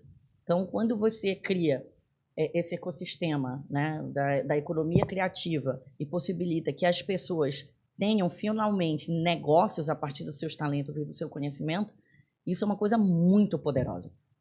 E a empresa é incrível, né? Incrível, uma empresa comprometida com crescer um negócio de maneira sustentável, a fazer as coisas certas, e desenvolver esse ecossistema da economia criativa. Então, mas é um desafio, né? Eu fico imaginando, porque a gente, digamos, passa uma faculdade ou coisa assim, está preparado para fazer uma atividade. A gente não está preparado para fazer um negócio, né? Então, pega um caso do professor. Ele não está preparado para chegar e se posicionar, ter uma estratégia de marketing, uma estratégia de conversão, não tem todo desenhado esse processo. Nem a de comunicação em si, né? Ele não tem nem a capacidade, mesmo com a experiência de ensinar, de fazer assim, ele não está preparado para, teoricamente, fazer um pitch, fazer uma apresentação de um negócio. Tem uma transformação que está acontecendo nesse exato momento, né? Que eu acho que todo mundo tem que estar preparado. Exatamente, é por isso que surgem tantas novas oportunidades de negócio, tantas novas possibilidades de carreira. Fronteira, literalmente, é uma fronteira. Exatamente, porque, quer dizer, tem esse novo negócio. E aí, só nisso que você falou, você tem várias figuras. Você tem o expert, que é o cara que tem um conhecimento, e ele precisa de um batalhão de outras experiências que, para ele, não é a aptidão dele sentar para aprender tudo aquilo. Então, você vai precisar, sim, de alguém que desenvolva essa pessoa numa linha de comunicação para os negócios digitais. Sim. Né? E aí envolve atividade de social media, né? Atividade, aquela que a gente estava conversando, de você formar um comunicador para esses canais. Não é todo mundo. Eu, inclusive, é um desafio para mim. Né? Se você me colocar em cima de um palco para falar de 3.000 pessoas, talvez eu me sinta mais à vontade do que na frente das câmeras. Eu sou uma pessoa do digital. E você se comunica super bem, né? Muito obrigada, mas de qualquer maneira é uma aptidão nova, quer dizer, você não é humano. É algo que você desenvolveu, né? Fui desenvolvendo, dei aula também, então, né, fala pelos cotovelos. Mas acho que isso é legal, as pessoas verem que isso pode ser desenvolvido, né? Que, claro, tem pessoas que têm mais facilidade para se comunicar, assim como outras têm mais facilidade para fazer contas, né? Mas é uma habilidade que você desenvolve. E como é que as pessoas, dentro da Hotmart, imaginam, tem um monte de gente que aprendeu a ganhar dinheiro, de certa forma. Então, eu imagino que muito negócio aconteceu exatamente pelo fato da Hotmart ter potencializado. Isso. Não, muitas coisas aconteceram. E eu estava lá na Hotmart, enfim, eu estava como vice-presidente global, né? Eu tocava o jurídico, a área de compliance, regulatório, né? Então, todas aquelas regras aplicáveis a Bacen e tudo, compliance ético, privacidade, todas essas áreas estavam embaixo. uma partezinha de risco também estava lá, e eu era do conselho de administração da companhia. E o que era legal, assim, eu estava muito próxima do negócio, então eu estava vendo a coisa acontecer, né? E estrategicamente para onde estava indo, né? Também. E para onde tá indo e vendo essas novas possibilidades de negócio acontecerem. E espaços completamente não preenchidos, né? Aquele lugar, cheguei nesse terreno, o mato tá alto, né? Com muito pouco você vai fazer muita coisa, né? E essa foi um dos incômodos que aí voltava o negócio de empreender, né? Já estou em Santa Catarina, em empreender e tal e tudo. Mas assim, são espaços que as pessoas nem conhecem. Então, aquele papo Ferrari que a gente estava tendo antes, das pessoas chegarem e falarem, eu quero falar contigo, eu preciso falar contigo. Tá, o que você quer? Eu preciso bombar as minhas redes. Para quê? Né? O que você quer? Qual que é o teu objetivo? As pessoas nem sabem o que elas querem no digital. Tem um pouco de ego, mas ainda acho que, de repente, pelo fato de ficar famoso, vai ficar rico, né? Tipo, tem... Exato. É porque as pessoas acham que o negócio no digital é você ter audiência. E aí você vende, você bomba, você... E não é, né? Não é. É engraçado como a gente precisa do somatório das duas coisas, né? Porque falando de infoproduto, pelo menos a visão que eu tenho se você só tem audiência, mas não tem um posicionamento estratégico para transformar isso em negócio, não adianta de nada. E se você tem conhecimento técnico e um produto muito bom lá no Hotmart criado, mas não tem uma audiência engajada para consumir esse produto, também não funciona. Então você precisa das duas coisas, um produto muito bem posicionado e um público engajado que quer consumir isso. Exatamente. Assim, eu nos projetos que eu estou tocando, que vou já contar o que é, tem gente que chega comigo falando assim, cara, quero lançar um infoproduto, eu já tenho audiência, eu tenho 100 mil seguidores, 200 mil seguidores e quero lançar um infoproduto. Tô pronta. Mas quem é essa tua audiência? Você conhece? Você sabe o que é? Não sabe. Como é o teu engajamento? Não sabe também. Aí você vai olhar... Eu paguei lá são um monte de chineses. Ou então a Olha, pessoa eu tenho 50 mil russos me seguindo. Não, a pessoa às vezes, cara, fez 2 Reels que viralizou, ela passou a ser seguida, né? Mas aquilo dali não é audiência, ela não aparece, o algoritmo não distribui o produto dela, né? O conteúdo dela, e ela é uma pessoa que teoricamente fala para muita gente, mas não é ouvida por ninguém. Então, assim, o negócio no digital, o que é mágico é esse dinamismo, né? Você não sabe onde você está pisando, você não entende direito a lógica. E tem um negócio da própria rede social, né? Por que ela está oferecendo serviço de graça, né? Ela tem uma estratégia, né? Claro. Ela precisa vender propaganda. E que se renova o tempo todo, porque essas empresas estão mudando o algoritmo o tempo todo. Exato, né? E o objetivo deles é maximizar esse processo. Então, na realidade, ela quer que você descubra uma maneira de usar a audiência através de pago para poder chegar e tirar a porcentagem deles, né? Digamos assim. Sim. Então, não adianta, a gente tem aquela ilusão, eu vou fabricar um monte de seguidor para organicamente meu negócio bombar. E aí, como é que é o Facebook olha para ti assim? Não. Sim. E o que é mágico é assim, quando eu saí da Hotmart, eu queria abrir uma agência de marketing digital. Era o meu projeto. Que nem o Jimmy, né? Exatamente, eu queria ser o Jimmy. Queria, vou montar uma agência de marketing digital e tal e tudo, quero participar desse ecossistema. Tá bom, isso tem 2 meses, né? 3 meses, já estou um pouco perdido no tempo, uns 3 meses.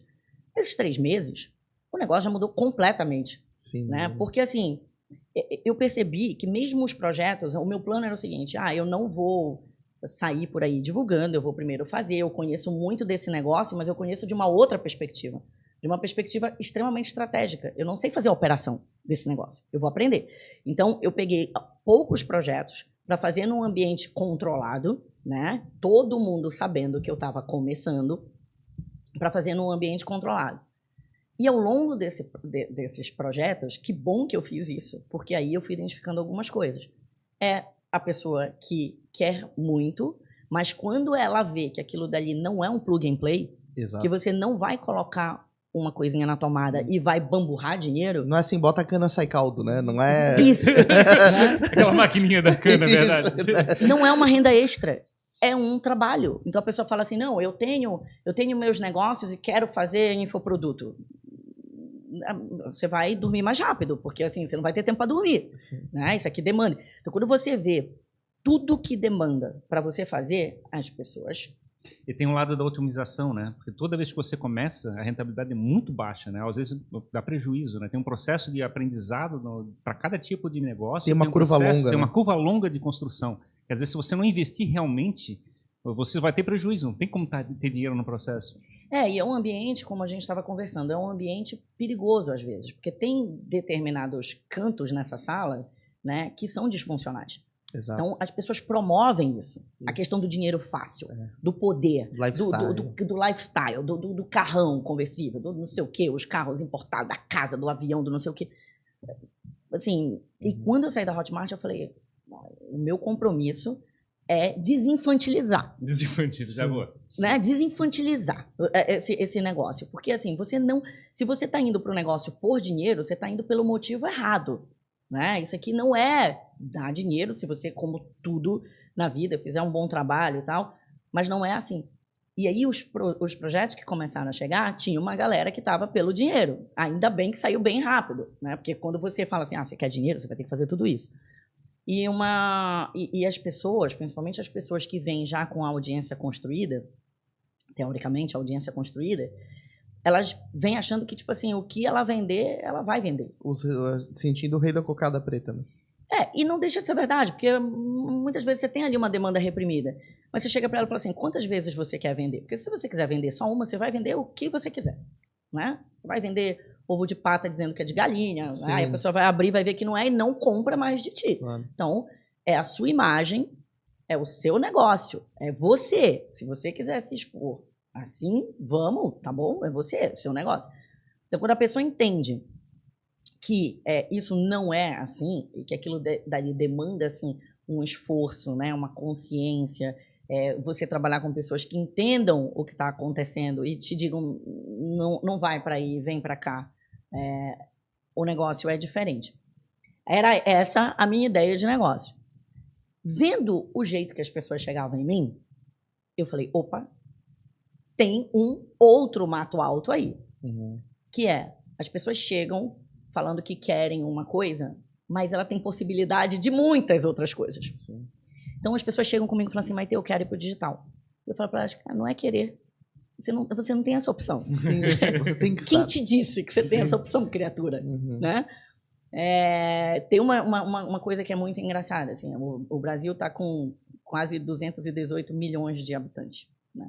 Quase 60% disso é de millennial para lá. Né? Eu gosto de dizer que eu sou millennial, porque assim, se a idade é minha, eu digo que ela é qualquer coisa. Sim, exato. Né? Eu me comporto como millennial, quem que vai dizer que eu sou millennial? É o mindset que manda, né? É o mindset que manda. Se eu vivo como millennial eu sou. Exato. Mas a nossa geração é a última geração analógica, né? Como viviam os incas, maias, astecas, assim, a última geração que pegou essa transição. Essa nova geração já não mais. Meus filhos esses dias estavam falando lá em casa de dinossauro, não sei o quê, e aí o menor perguntando um monte de coisa que eu não sabia responder. E aí o maior falou, Cacá, isso não dá para saber. Não tinha Google na época. Né? Então, assim, para ele, o Google, a vida começou a partir do Google. Né? O que está no Google não existe no mundo. Então, assim, essa parte, né, dos millennials para cá, essa geração dos millennials para cá, eles têm uma coisa muito poderosa, que é os hábitos que são criados, eles vão empurrando, vai trazendo todo mundo. Eu analisando o TikTok esses dias e discutindo o projeto com uma pessoa que faz dropshipping pelo TikTok, ele estava me falando, o produto dele é para mulher acima de 35 anos. Ele falou, o meu público é mulher de 45 anos, no TikTok. Não é possível. Aí ele, muitas pessoas no TikTok. E eu falando, gente, é incrível, porque você imagina o quê? O TikTok é uma ferramenta, uma rede social de quê? De adolescente fazendo dancinha. O que essas mulheres de 45 anos estão fazendo lá? Né? Então, assim, você vai trazendo. E eu brinco, cara, você recebe meme e figurinha de bom dia no grupo da família, das suas tias, porque você ensinou. Porque não é da geração delas. Sim. Então, assim, os millennials, eles vão levando, vão criando novos hábitos. Elas usam da maneira que entendem que funciona. Que funciona para elas. Né? Vão mandar lá as coisas bíblicas e tal, mas, assim, quem ensinou fomos nós. Então, eles vão criando hábito e vão criando nova ordem de coisas, vão criando novas carreiras, novos espaços, E quem se beneficia é quem está observando tudo isso e se colocando lá. Então, quando as pessoas chegam falando, eu quero ir para o digital, ela nem sabe o que é isso. Né? Ela não sabe o que é isso. E tem um leque de possibilidade. Às vezes, a pegada da pessoa não é infoproduto. A pessoa tem um pequeno comércio. Né? Você não vai pegar essa pessoa que tem um pequeno comércio e ela fala assim, eu queria viver e tal. Então, eu comecei a identificar que eu poderia agregar muito valor para essas pessoas falando assim, tá bom, me conta aí tudo que você faz da vida. Quem é você? Né? O que você quer da vida? Por que você quer ir para o digital? E conseguir colocar essa pessoa em todos os espaços que tem.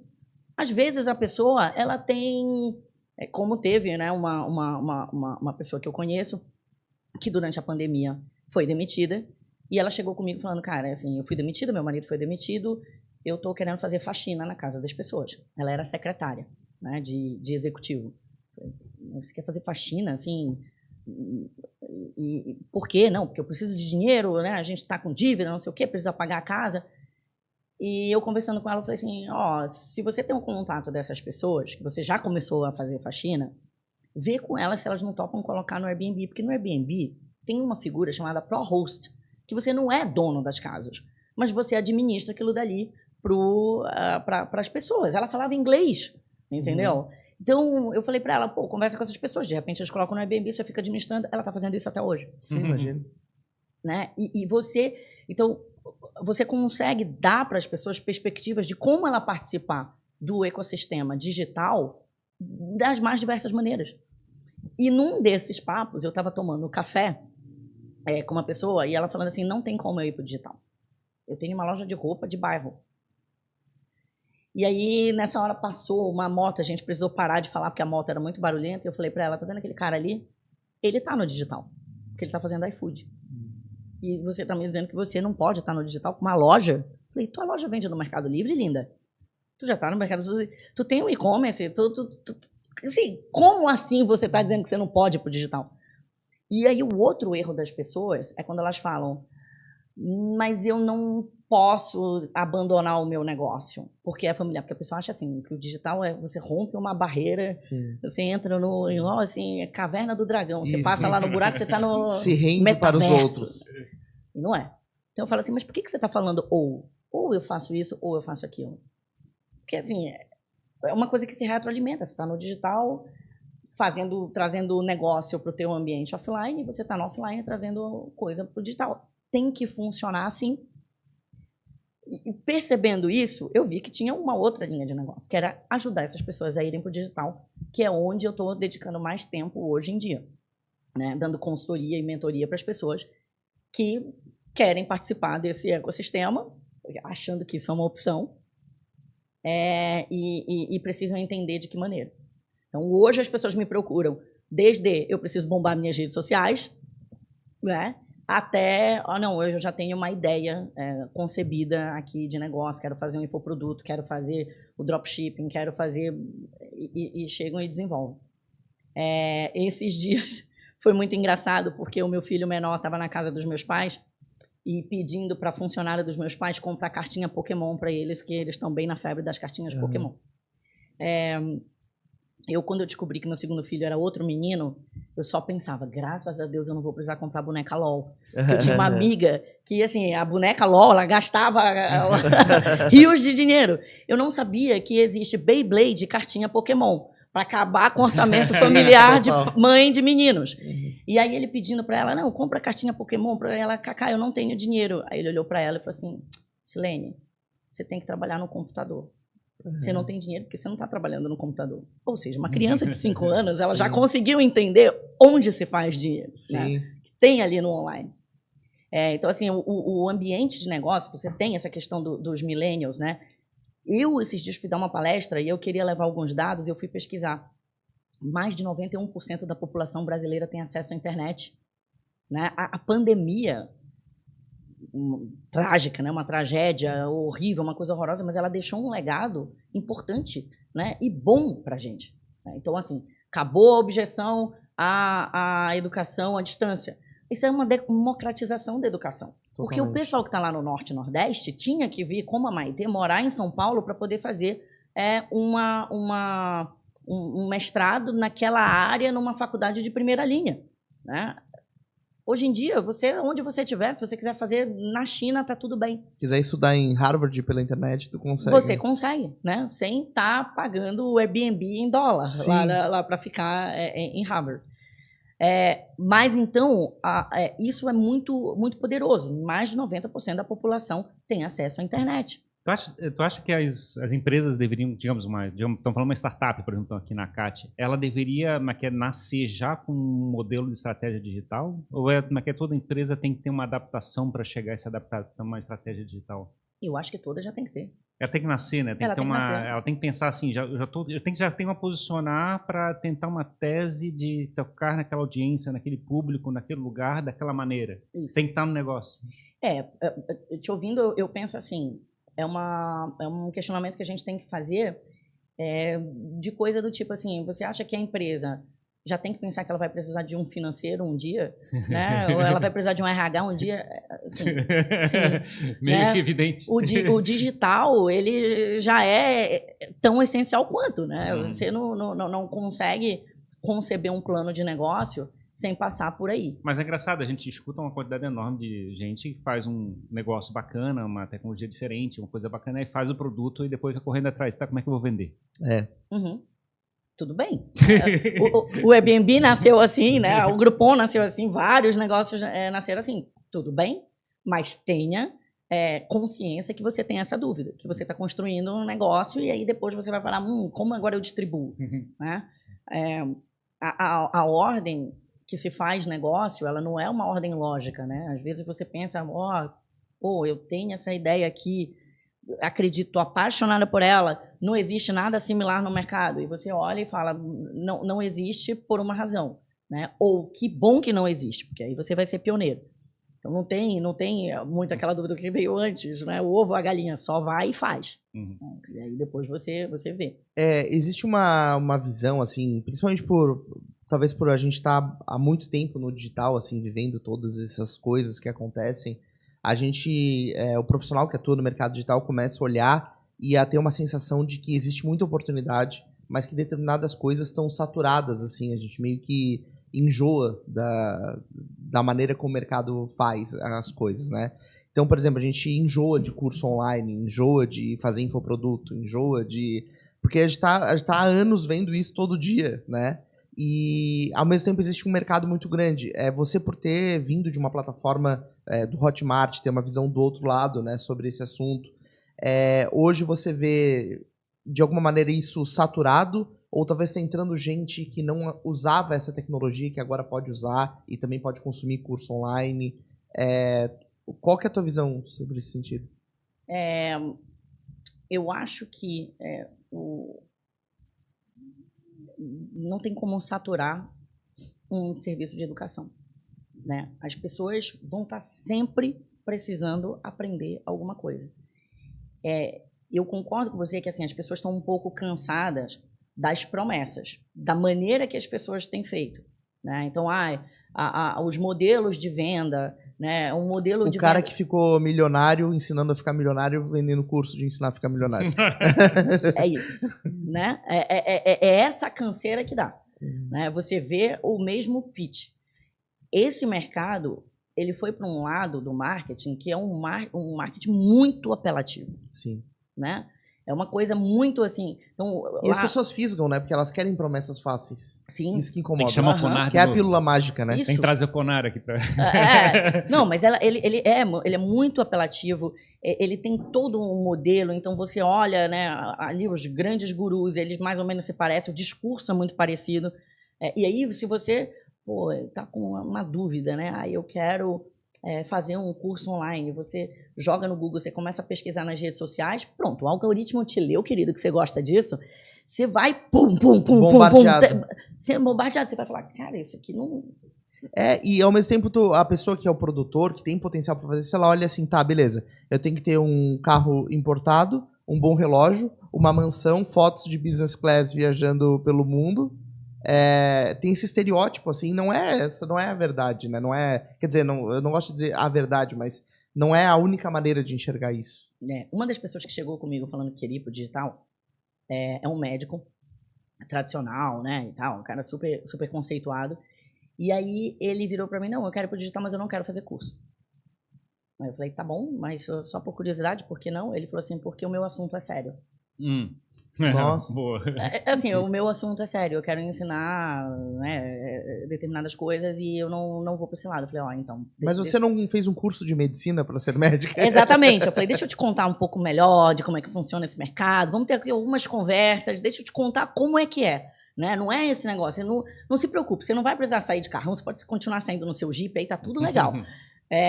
Mas as pessoas, elas já vêm com algumas objeções dizendo assim, eu não quero isso para mim, essa ostentação, esse negócio, e não é isso. Sim. Né? É muito longe disso. Então, como que você satura um mercado de educação? Que é um mercado à prova de crise. Né? Muito pelo contrário, entrou a crise mundial, as pessoas, com mais razão, têm que ter mais formação, têm que ir atrás de mais conhecimento. Não tem como esse movimento. E aí, outra coisa que é super poderosa na internet é o alcance. Ah, tá bom, vamos imaginar que tem uma população que pegou, trancou as portas e falou assim, agora a gente não quer mais aprender nada. Já aprendemos tudo e que a gente não quer mais contato. Tá bom, mas o teu alcance tá mundial. Eu estava fazendo uma apresentação esses dias, falando para a pessoa, a gente estava discutindo um projeto e eu falei, cara, esse teu projeto não é nem Brasil. Assim, a gente vai jogar esse projeto no exterior. E aí ele virou para mim e falou assim, mas eu não falo inglês. Eu falei, não precisa. Ele, mas como não? Aí ele, vai ficar ruim, legendado e tal. Eu falei, não. Inteligência artificial te traduz na tua voz. Sim.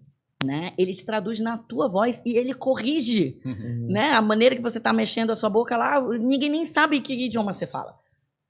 Então, assim, e a inteligência artificial foi uma outra quebra de paradigma, né? Que é um movimento recente. Então, as pessoas ainda estão tentando entender o que fazer com ela, das mais diversas perspectivas, inclusive a regulatória, mas não tem mais.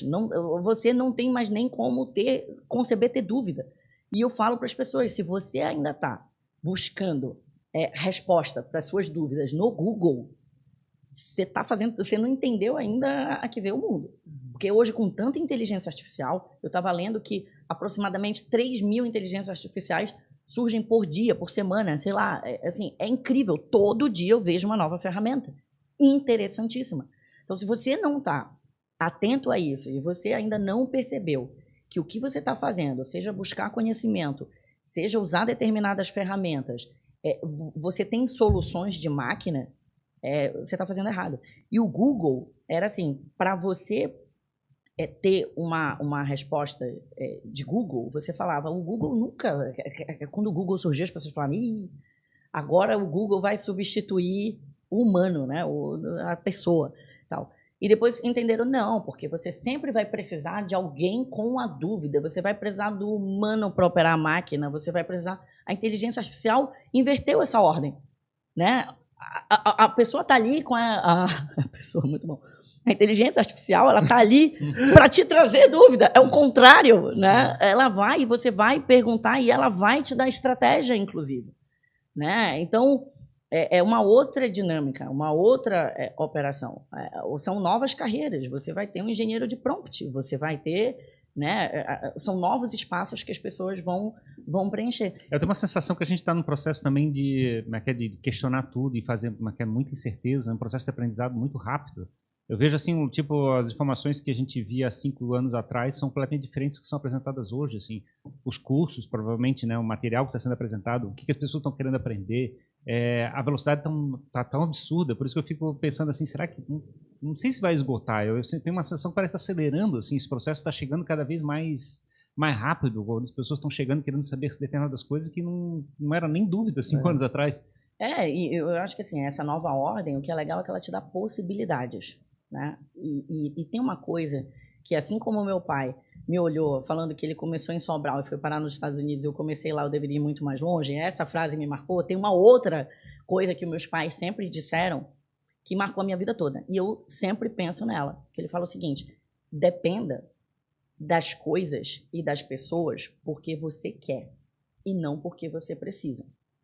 Então, em tudo, seja nos teus relacionamentos pessoais, seja na sua vida profissional, no que você fizer, você tem que querer depender daquilo. Porque se você precisar não depender mais daquilo, você tem alternativa. E foi assim que eu me vi, por exemplo, na minha própria carreira agora. Quer dizer, o que a pessoa faz? Está há 22 anos, né, sendo executiva jurídica. E, de repente, acorda um dia e fala assim, virei marketing. Sim. Quero agora mexer com marketing. Legal, eu estou com 42 anos de idade. Né? É um novo capítulo que se abre, né? Uma nova frente. Não estou com medo? Estou com medo. Sim. Estou indo com medo, porque é assim que as pessoas devem fazer. Claro. Tivesse muito contato com a parte de marketing, né? De certa forma. Não, a gente falou desde o toda. começo, o processo de comunicação estava relacionado ao trabalho que estava sendo É que executado. normalmente o marketing gera os problemas que o jurídico tem que resolver. Exatamente. Então, assim, Eu cansei de resolver o problema dos outros. Eu quero criar problema agora. Agora eu crio os problemas. Eu quero problema. O dia que eu tiver um jurídico, eu vou falar assim, ô, querido, dá aqui um abraço. Agora é tu que vai caprichar nas Agora coisas. capricha aí nas coisas. Porque eu vou te dar problema, eu vou trazer problema. Não, legal, é boa esse insight, essa visão, e realmente o meu olhar para isso é que existe muito espaço mesmo, né, para as pessoas construírem coisas, e a gente está vivendo um momento único, né, eu, por exemplo, nunca imaginei que eu fosse ensinar minha mãe a usar o ChatGPT, e minha mãe foi quem me ensinou a usar o FTP para subir um site para a internet. Então é louca essa volta, assim, que a coisa dá, né? E é um momento único que a gente está vendo de disrupção das gerações estarem na mesma página, com as mesmas ferramentas, para criar as coisas que estão por vir. E a comunicação passa por isso, né? Porque tudo isso, todas essas coisas para acontecer, as pessoas precisam se comunicar. Né? O cara que vai criar um produto, um curso, ele precisa saber se comunicar. Alguém que vai se posicionar de alguma forma na internet precisa desenvolver habilidade de comunicação. Sim, não, eu acho que comunicação é a habilidade, não é nem do futuro, é do presente. Né? Quando eu fui decidir a escola das crianças, né, e lá em São Paulo, o menor não estudava ainda, a gente veio para cá, ele estava fazendo um ano ainda, mas o maior estudava numa escola super tradicional de lá, que é o Porto Seguro, que é uma escola bilíngue em alemão. Sim. Tem o inglês, mas é o bilíngue em alemão. Então, ele estudava lá no Porto, e aí eu via lá no grupo das mães, elas preocupadas. Ele estava no infantil 3, sei lá, eu infantil 2, era um bebê. E aí saiu uma pesquisa e elas achavam que a nota do Enem, do Porto, não tinha sido tão boa, e elas falaram, a gente tem que ir lá na direção da escola, entender o que está acontecendo. Mas, gente, quem são essas mães? Talvez nem tenha Enem quando não ele tem, chegar. óbvio que não vai ter Enem. Óbvio que não vai ter Enem, né? Tipo assim, elas preocupadas, e aquilo foi me dando uma angústia. E daí elas falaram assim, não, inclusive o idioma. Aí eu falei, não, o idioma eu acho importante. Eu ainda achava que era diferencial, né? E eu conversando com um grande amigo meu que é headhunter, eu falando, ô, Fábio, cara, como é que você vê? Porque realmente, né, as crianças estão, a filha dele era da sala do Guga. Como que você vê? Como é que vai estar o mercado? Ele falando, ele falou, me admiro de você me perguntando isso, né? Assim, óbvio que não vai fazer a menor diferença. Daqui a pouco as pessoas vão estar com ponto, se traduzindo e tal. Tá bom, não, então beleza, então deixa ele ser alfabetizado e alemão vai dar tudo certo na vida dessa criança. Mas, quando eu vejo, assim, na questão da educação, né, da formação, eu estudei a vida toda em escola pública, super conteudista, né? A escola, ela te formava para fazer o vestibular. E hoje eu vejo muitos amigos daquela época, eu acho que todos nós somos plantinhas de emoções muito complexas, mas tem muitos amigos que a gente olha, eles são um pouco mais complexos do que a gente, inclusive, né? E você vê assim, poxa, era aquele talento que não foi aproveitado da maneira correta, ou era aquela pessoa que precisava de uma outra abordagem ali e estava tendo matemática, conteúdo, e são pessoas brilhantes que deram muito certo na vida, mas estavam ali sofrendo na questão mais conteudista. Então, hoje, eu acho que assim, você está num espaço de educação que desenvolva habilidades como de comunicação, como a habilidade de você saber expor e reconhecer os seus sentimentos, né? O momento que você está, e você comunicar aquilo, e você comunicar o seu conhecimento, e você... não são habilidades do futuro, são habilidades de agora. E é uma contradição, né? Porque, digamos, a gente chegou e trabalhou essa tecnologia e fabricou a internet e não sei o quê. Teoricamente, assim, a profissão do futuro vai ser as coisas técnicas, bem mais técnicas. Na realidade, isso fez uma comoditização tão forte desse negócio que o lado humano acabou sendo a parte escassa. E exatamente é isso que está faltando para todo mundo, né? De certa forma, esse lado de chegar e tocar as pessoas de alguma maneira. Exatamente. E essas competências de comunicação, de inteligência emocional, elas são do presente e são competências tão importantes, e quem está falando isso não é a Maitê, é o Fórum Econômico Mundial, que soltou aquele relatório recentemente, né, The Future of Jobs, e falando quais são as competências técnicas e não técnicas do futuro. Né? Já condenou, disse que 34% das carreiras hoje vão sumir em 5 anos, e vão mesmo, vão sumir muito antes disso, já sumiram, e as competências técnicas que já existem. E a comunicação e a inteligência emocional estão lá, assim, no topo. É claro, né? É claro, tá? A inteligência artificial aí e tudo, mas ainda somos humanos, né? Digamos assim, todo o conhecimento mais técnico, ele é um commodity, né? Então, você pode... Esses dias eu cheguei no ChatGPT e pedi para ele fazer uma análise estatística para mim de uma coisa que eu precisava embasar. E ele fez perfeitamente aquilo. Então, tudo isso que é mecanizável, isso vai se perder com o tempo, porque a gente vai colocar uma inteligência robótica para resolver. Agora, a nuance da gente entender o olhar da outra pessoa, a expressão facial, o que ela está sentindo, o que ela quer dizer nas entrelinhas, vai demorar um tempo para a inteligência artificial conseguir entender isso, se um dia entender, né? É que, assim, tudo você precisa operar, né? Sim. Então, esses dias eu estava com um grupo de advogados ensinando o pessoal a mexer com inteligência artificial, e eles me falaram que não funciona por direito. Eu tenho um negócio, quando a pessoa fala assim, não pode, não é difícil. Ah, meu Deus, mas oi, assim, parece que me acende. E a pessoa falou que não, que inteligência artificial para carreira jurídica não era. Peraí, não, eu joguei, a pessoa tinha falado assim, eu joguei uma dúvida lá e ela não estava entendendo, porque a inteligência artificial não entende. Eu falei, porque ela não estava entendendo a tua pergunta. Sim. A inteligência artificial, para você operá-la, você precisa alimentá-la. Formular o problema. Você tem que ser bom em gerar o prompt, porque Isso. senão vai vir uma coisa completamente errada. E aí a gente fez ao vivo uma análise de contrato. Eu fui contando para ela, oi, tal, sou a pessoa tal, faço isso da vida, tenho essa formação, e estou fechando um negócio, estou com algumas dúvidas num contrato. Você vai elaborando o prompt todo, você vai contando para ela. E ela vai entendendo, essa pessoa é leiga, essa pessoa tem uma formação tal, ela tá com essa dúvida e tal e tudo. E eu falei assim, eu recebi esse contrato para análise e eu queria entender onde é que estão meus riscos de acordo com essa dúvida. E joguei um contrato bem simples lá. Até na hora que ela deu, eu falei assim, eita, nem eu tinha pensado nisso, né? Assim, meu Deus, de repente, quando eu tiver um contrato para assinar, eu vou fazer isso. É porque ela deu um contexto, você deu um contexto para a inteligência. Deu um contexto completamente, e ela entendeu onde que ela tinha que levantar e falar assim, olha, dá uma olhada nisso aqui, isso aqui não é típico, essa cláusula aqui está na dúvida, isso aqui. Então, você precisa saber comunicar, você precisa saber... Até com o computador. Até com o computador. Você precisa saber expressar o que você está precisando ali. Né? Você precisa saber conversar com uma máquina. É uma nova habilidade. E os profissionais da comunicação vão ter que se apropriar disso para poder, inclusive, disseminar esse conhecimento. Né? De como que você se comunica com o celular. Né?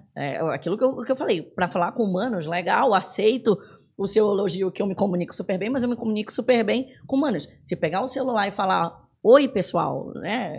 Você me segue lá no Instagram, você vê que eu travo, eu ainda fico um pouco, né? Mais assim, evito aparecer, mas é uma outra competência. E agora você vai ter a competência aí de comunicação para poder comunicar com máquina.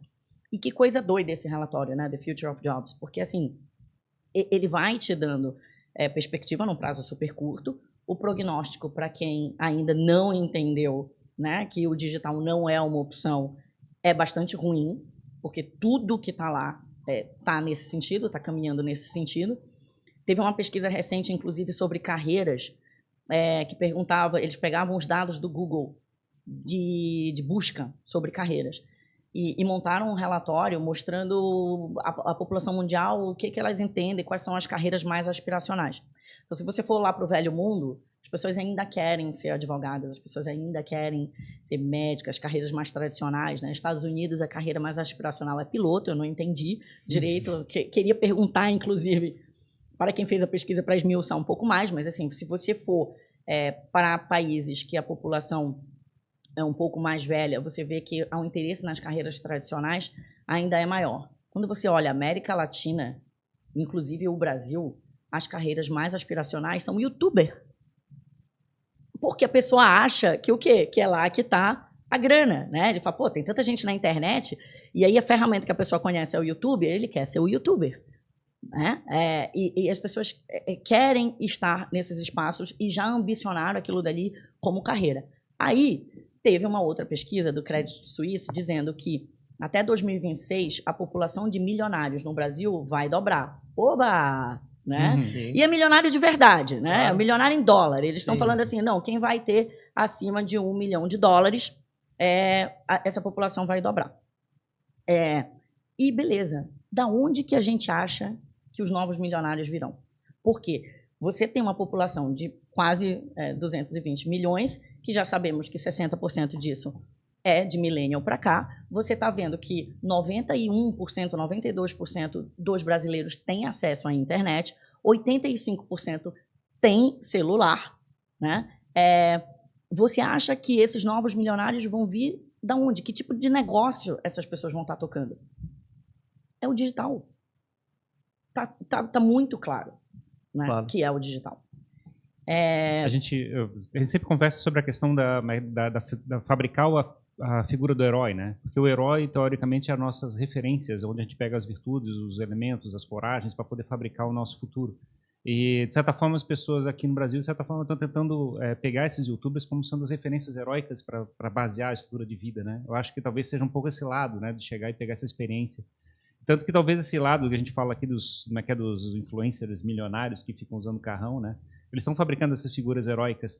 Eu não sei se é bom ou é ruim, né? Talvez esse lado que eles estão sendo construídos, mas eu acho que a gente precisa também construir isso, né? Fabricar, contar histórias bacanas, contar histórias de pessoas legais e coisa parecida para fabricar essas referências para as gerações que estão vindo aí. Eu acho que a jornada do herói ela é muito boa se a pessoa for um herói de fato. Onde é inóspito, é porque, às vezes, você cria a figura do herói, mas o cara não é um herói. É fabricado. Ele é fabricado. Ou ele é um herói, mas não pelos motivos que legítimos. Então, o que é um herói para você? O herói para você é uma pessoa que está desfilando de carrão? Legal. Mas, assim, o que tornou essa pessoa um herói na sua concepção? Foi ele ter o carrão? Não importa quem comprou o carrão, não importa se foi o pai, não importa se foi uma herança, não importa se ele fez alguma coisa ilícita para ter aquele carro. Assim, o que é o herói? É só porque ele dirige um carro maneiro? Ou ele se tornou o seu herói porque ele construiu alguma coisa que possibilitou ele a comprar aquele carro? É uma coisa completamente diferente. De novo, a gente volta para os motivos, né? Por que você está querendo fazer isso? Por que você está querendo fazer isso? Então, de novo, não tem nada, problema nenhum você ter uma ambição que se converta em bens materiais. Né? Todos nós temos ambições que se convertam em bens materiais. Mas você tem que conectar aquilo dali aos seus porquês, ao seu propósito. Né? O herói em si, ele passa por um perrengue, né? A história de um herói sempre passa por um desafio, né? Uma coisa que ele tinha medo de assumir e acabou criando a coragem para fabricar aquela energia para fazer a passagem daquele obstáculo que ele teve na história da vida. E, de certa forma, a gente está sempre buscando isso, né? As histórias são contadas dessa maneira. Acertar esses heróis que a gente vai colocar na cabeça das crianças que estão vindo aí que acho que é o desafio que a gente vai ter que fazer. Porque é tudo uma questão de referência, né? A gente, como ser humano, a gente vai criando as nossas referências. E às vezes até de uma maneira inconsciente. Né? Dizer, eu acho que na maior parte das vezes você vai criando referências de maneira inconsciente. Quando eu contei num talk que eu fiz exatamente as falas dos meus pais, que eu contei aqui para vocês, que me marcaram, quer dizer, você tem a obrigação de ir muito mais longe. E meus pais me cobram zero isso. Mas, assim, aquilo me tocou. E da mesma maneira, dependa porque você quer e não porque você precisa, você percebe o quanto que às vezes a gente fala as coisas ao léu, acho que eles nem imaginam que isso tenha impactado tanto a minha vida, você fala as coisas ao léu, mas como você é referência para alguém, aquele alguém que ouviu aquilo vai cair de uma maneira, diferente, né? Então, e isso me ajudou muito.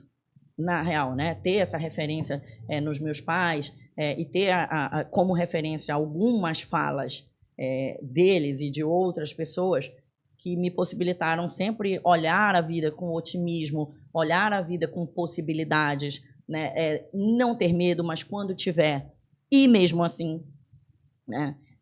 Isso me ajudou muito.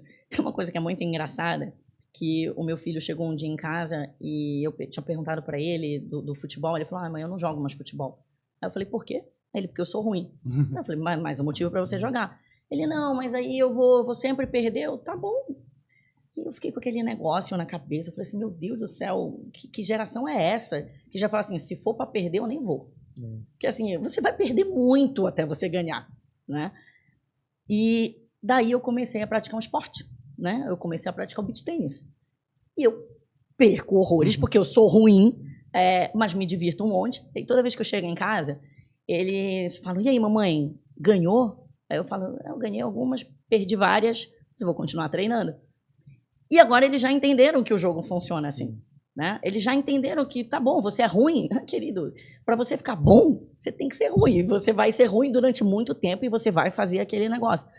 Então, você vai buscando na vida algumas referências. Se você deixa uma criança dessa geração, que é uma geração que se blinda de frustração, né? Não se frustrar, você vai cegar. Esses dias eles estavam com raiva porque eles estavam lá, a propaganda no YouTube parou no meio do filminho deles e eles desesperados, aí eles vão na tela da TV, porque eles acham que é tudo touch, né? Aí eles lembram que não é um tablet, aí eles pegam o controle e começam, ai, que propaganda chata, querido. Na época que a gente assistia desenho, lá na Xuxa, que a gente tinha que assistir lá 1 minuto de propaganda, a gente não tinha como pular. Não tinha como pular. E não era propaganda interessante pra gente, né? Sim. Uma das coisas que fica a gente imaginando é que, por exemplo, a gente vê o pessoal consumindo podcast, escutando mais de 1 hora de uma conversa, assim, e o que faz as pessoas ficarem ligadas, né, com uma conversa? Meu entendimento cai muito nessa questão, né, de chegar assim, eu queria pegar a referência daquela pessoa, eu queria pegar a história heróica daquela pessoa. É um pouco desse negócio que eu acho que é legal, né, de chegar e fazer o toque nas pessoas através desse processo de comunicação. Acho que é o desafio que a gente gosta de fazer aqui do podcast, né, Dino? Isso, é isso que a gente quer. Eu acho que, eu não sei, assim, eu fico assim, como propósito, eu acho uma coisa muito legal da gente chegar e contar histórias assim como a tua história, a história de chegar e construir alguma coisa, os perrengues, tentar de um jeito, tentar de outro jeito. É a mesma coisa, né, do que você tinha falado do beach tênis, ou assim, a gente, na realidade, de certa forma, precisa ser tocado por isso, passar pelos perrengues, pelos desafios e construir alguma coisa. Completamente. Eu acho assim, a gente fica muito suscetível a criar história romântica sobre tudo, né? Uhum. Então, você olha hoje na internet, esse pessoal que, por exemplo, quer ser youtuber, ele romantiza, ele fala, ai meu Deus, eu quero ser aquele influenciador digital, porque ele ganha um monte de coisa de patrocinador, porque a vida dele é maravilhosa. Ele já chegou lá, né? Mas ficou fácil também, né? Você tá falando, já chegou lá? Exatamente. Né? A lama que ainda está lá, exato, você não mostra. Exato. E aí você romantiza, você acha que a vida daquela pessoa é incrível, porque ela chegou lá e ela teve muita sorte na vida, e, cara, não é nada daquilo. Né? Tipo assim, a vida no offline, ela dá muito trabalho. Muito. Aí o que é bonito você leva para o digital. Eu, lá no meu Instagram, a Maitê séria está no LinkedIn. No Instagram, ela está começando a existir agora. Então, eu posto meme, contei para vocês, eu sou alucinada por meme. Começou de uma maneira muito engraçada, porque na pandemia a gente começou a reunir ali na empresa, e aí o founder, né, da Hotmart falou pra gente, olha, todos nós aqui, a gente tem que achar uma maneira de ajudar essas pessoas a passarem por esse período e tudo. Eu falei, gente, mas eu sou advogada, e o que eu vou fazer? Né, o lugar onde eu moro, meus vizinhos nem estão aqui, foram sei lá para onde, eu não posso nem fazer supermercado para ninguém, que tinha aquele negócio, não, faça supermercado pelo idoso que mora perto e tal. E aí, na época, eu comecei a receber um monte de meme, daqueles caras do caixão, né? E assim, foi pra rua, aí... Mas eu rachava de dar risada daquele negócio. E tudo que eu recebi, eu passava pra frente. Eu falei, bom, me alegrou, né? Aliviou aqui aquela dor, todo mundo morrendo, aquela coisa horrorosa. Eu vou passar pra frente esse humor. E aí, passava no WhatsApp, depois comecei a publicar na internet, e aí as pessoas começaram a me marcar, ficar me marcando em meme o dia inteiro. Se eu abrir o meu Instagram agora, vai ter 300 mensagens de gente me marcando. E toda noite eu chegava, deitava, e ao invés de assistir uma série do Netflix, que é outra curiosidade sobre a Maitê não assistiu nenhuma série no Netflix, é um papo que eu não consigo participar, porque eu não assisto série do Netflix, assisto outras coisas, mas não série.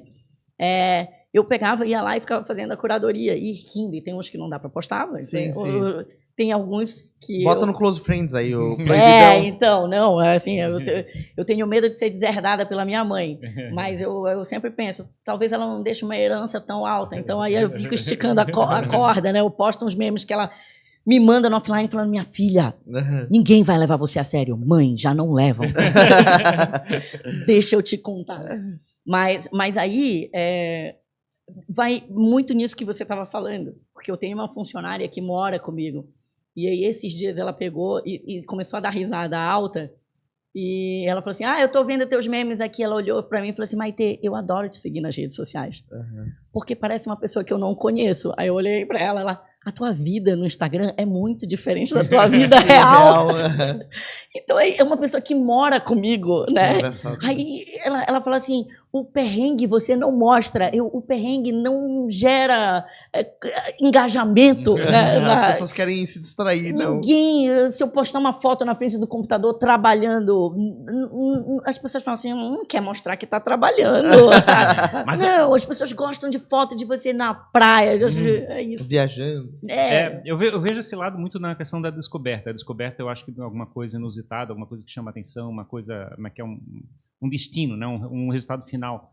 Mas, no final das contas, quando a pessoa chega e fica envolvida com a pessoa e quer chegar, ele quer entender a narrativa da pessoa, ele quer começar a entender a pessoa, ela quer ver o lado humano. Por isso que eu acho que tem esses dois lados, né? Eu acho que a gente também tem que tomar cuidado para não ficar totalmente artificial e nem totalmente real, né? Tem que chegar e descobrir o caminho entre o equilíbrio, né? Entre o encantamento e a verdade. A pessoa ela tem que gostar do processo, né? O processo ele envolve coisas ruins e coisas boas. E coisas que são ruins que você pode ver o lado bom e coisas boas que depois você vai descobrir que não eram tão boas assim. Exato. Né? É isso, os lados da moeda. Você tem que assumir aquilo dali, porque isso te alivia de um monte de coisa. Né? E toda a minha fala, eu conto a minha história do dia que eu saí de casa, minha mãe e falo, cara, eu sou uma zebra, eu me considero uma zebra, porque tinha tudo para eu não ter saído de lá de onde eu estava. Sim, né? sim. Mas conto porque eu faço questão de mostrar todos os perrengues. Claro. A vida não foi colorida nos últimos anos. Sim, né? Não é. A vida não é um morango. Não Exato, não é. Né? Eventualmente pode ser, mas não é. E as pessoas se iludem com o que elas veem nas redes sociais e acham que a vida é assim.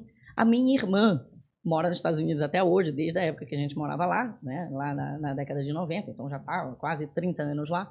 É bem americana, inclusive, e aí esses dias ela teve a audácia de falar comigo. A gente se fala pouco, porque ela está num outro fuso, né? Está no fuso da Califórnia, então até para a gente encontrar o horário para falar é difícil, a gente se fala pouco. E ela sabe de mim pelas redes sociais e pela minha mãe, ou seja, duas fontes que não são boas. E pelos memes. Porque você saber da sua irmã pela sua mãe já não é um bom filtro, e olhar na rede social não é um bom filtro. E ela olhou para mim e falou assim, porque não sei o quê, porque estás aí reclamando, a tua vida é perfeita, porque... Ô, linda. Não é bem assim, né? Não é assim, não. E aí ela falando pra mim, ela falou perfeito assim, é viver na Califórnia, né? Aí eu falei assim, olha pra você, querida, você mora na Califórnia, você mora em San Diego, você acha que você mora mal? Mas aí eu acho incrível, porque ela fala, né, isso. Ela fala assim, eu acho que você deveria fazer mais coisa. Mas de onde você tira que eu não faço isso que você está falando que eu faço? Eu não vejo. Imagina ela escutando aqui, Paulo. Exato, vou mandar esse corte para ela. Eu vou, com certeza. Querida, você não vê, mas a minha vida não é só o que você vê pelas redes sociais, né? Então tem uma outra coisa. E as pessoas se iludem com isso. Né? É por isso que nesse mercado digital, ele tem que ser uma coisa que você manda real para a pessoa. Falando assim, querido, a real é que você não tem a opção de não estar no digital. Essa é a grande verdade. Você aceita? Você aceita? Então aceite, tá? Porque dói menos. Dói menos mesmo. Então você já não tem a opção de ir pro digital. Agora, estar no digital não é um jogo fácil. Não é assim, você pegar, acordar um dia e falar assim, ai meu Deus, apareceu uma Lamborghini na minha garagem. Ui, vou sair, né? Não, você vai e talvez a sua pegada não seja ali a daquele cara, você não tem o talento que ele tem, de repente, até de comunicação, e você não teve a sorte de cruzar com o Ferrari e com o Jimmy para te desenvolver esse talento. Então, você não vai para lá. Mas, assim, talvez a sua carreira no digital, o seu negócio no digital, seja completamente diferente daquele cara. E talvez você não vá ter a Lamborghini, porque você não gosta de Lamborghini, né? Sim, É sim. aquela bem despeitada. Eu não gosto de É, não. carro é baixo. É baixo, exato. pra Pega ele. em tudo. Ai, meu Deus, não consigo passar numa lombada. Ali em Jurerê é cheio de lombada. Cheio é o de perrengue lombada. chique. É o perrengue chique, exato. Mas o Lamborghini é horrível lá, né? Mas Não, imagina, não tem o gente, retão. não. Sem contar que é clichê, todo mundo tem. Então, pra quê? É, balaio. Comprou em balaio, Pra quê? Não quero, não Que é quero. uma única da Isso, cor. Lamborghini é 3 por 10 lá em Janeiro. Gente, pra ir pra mulher que usa salto, ter um carrinho baixinho não é confortável. Não. Mulher né? gosta de SUV, né? É isso, a gente gosta de um carrinho um pouco mais alto, né? Então... Mas é isso, Maite. Já que você falou das redes sociais, onde é que o pessoal te encontra? Assim, pode seguir os teus memes no Instagram? Tá, não, a gente E vai fazer um combinado. E falar de coisas sérias no LinkedIn. Isso, a gente vai fazer um combinado. As pessoas podem me encontrar lá no Instagram. Eu acho que é o canal hoje mais acessível, porque é o que tem mais conteúdo, mas as pessoas vão me encontrar no Instagram já sabendo que a Maite não é aquele personagem do Instagram. Sim. Tá todo mundo avisado, todo mundo que tá ouvindo esse podcast já sabe disso. Então a Maite não é aquela personagem que tá lá, mas lá eu tô cada vez mais levando mais conteúdo e fazendo testes de inteligência artificial lá e falando mais de coisas digitais, né? Então lá é o principal canal. Mas assim, se tiver mais curiosidade de como encontrar a Maite, vai encontrar em outro lugar, vai encontrar lá no LinkedIn, que também é uma ferramenta bastante interessante, né? E outras redes sociais. Eu estou no YouTube, né? O TikTok, acham. O pessoal encontra como Maite? Maite Ximenes. Maite Ximenes. Maite A gente Ximenes. vai deixar aqui na descrição também os links. Deixe, Para o por pessoal que favor. escutou o papo. Não, muito legal, Maite, te receber. Nossa, história...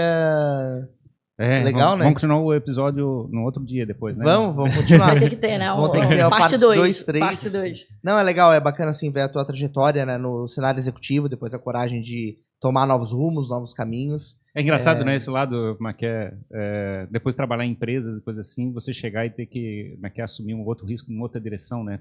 Perdendo o chão e começando de novo, né? Passasse por várias dessas, né? Então é engraçado, assim. É um preparo, né? E, de novo, na linha do não vamos romantizar, é um preparo. Né? Para fazer esse movimento, eu fiz muita terapia. Sim, claro. Né? E eu precisei ouvir muito do meu terapeuta falando assim, Maite, a tua energia é diferente quando você fala do que você faz e quando você fala do que você gostaria de fazer.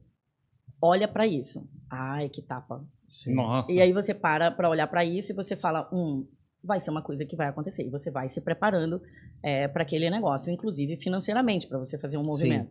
Né? Mas aí começa a pensar que muitas vezes o dinheiro não é o elemento mais importante, né? Digamos, as experiências de vida que você vai ter, o lado de aprendizado, a construção de coisas que não necessariamente são materiais, né? São mais intangíveis. E as pessoas fantasiam, né? Eu brinco que é o seguinte, as pessoas falam assim, não, mas como foi esse movimento? Porque como é que você larga uma carreira de executiva? Minhas amigas ficaram apavoradas, né? Apavoradas. A minha família, nesses movimentos, saindo do Airbnb, indo para Hotmart, saindo da Hotmart, não sei o quê, a minha família é de funcionário público. Eles falaram, querida, o que você está fazendo da vida? Você não tem medo? Eu tenho, mas eu vou. Sim, exato. É isso. E daí eu tenho uma brincadeira o seguinte, não, gente, tá tudo bem. Eu cheguei num ponto que eu não preciso mais me preocupar com dinheiro. Eu tenho dinheiro para gastar até o final da vida, desde que eu não viva muito, né? Desde que eu viva só mais um mêsinho. Exato. Eu passo até o final do mês, ó. Não preciso de mais nada. Então, o dinheiro para mim não é importante. Né? Eu já ganhei todo o dinheiro que eu preciso. Mas é legal. Assim, eu acho que esse lado da coragem de assumir riscos e experimentar coisas novas é um outro valor que a gente tem que construir nas cabeças das pessoas também, né? Não ficar sofrendo e carregando cruz pro resto da vida. É isso. Não estacione onde você não é feliz.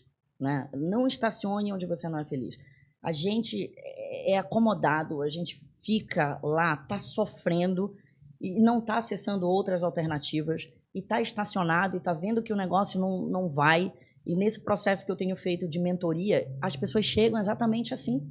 Elas chegam, elas só precisam de alguém para dizer, vai. Para validar. Eu entendo, e esse sentimento que você tem, ele é legítimo. E a gente vai dizer que para você vai. É isso mesmo, e eu tô aqui para te empurrar no penhasco, porque você tem asa. E se te empurrar no penhasco, você vai dar um jeito de voar. Né? Então, assim, as pessoas elas precisam disso. Elas só precisam entender que o que elas acham que é uma zona de conforto é muito desconfortável. Horrível. Elas estão achando, não, eu não vou sair daqui porque aqui é minha zona de conforto. Pô, mas é desconfortável aí. Sai daí. Procura uma outra zona de conforto para você. Enquanto isso, vai ser desconfortável igual.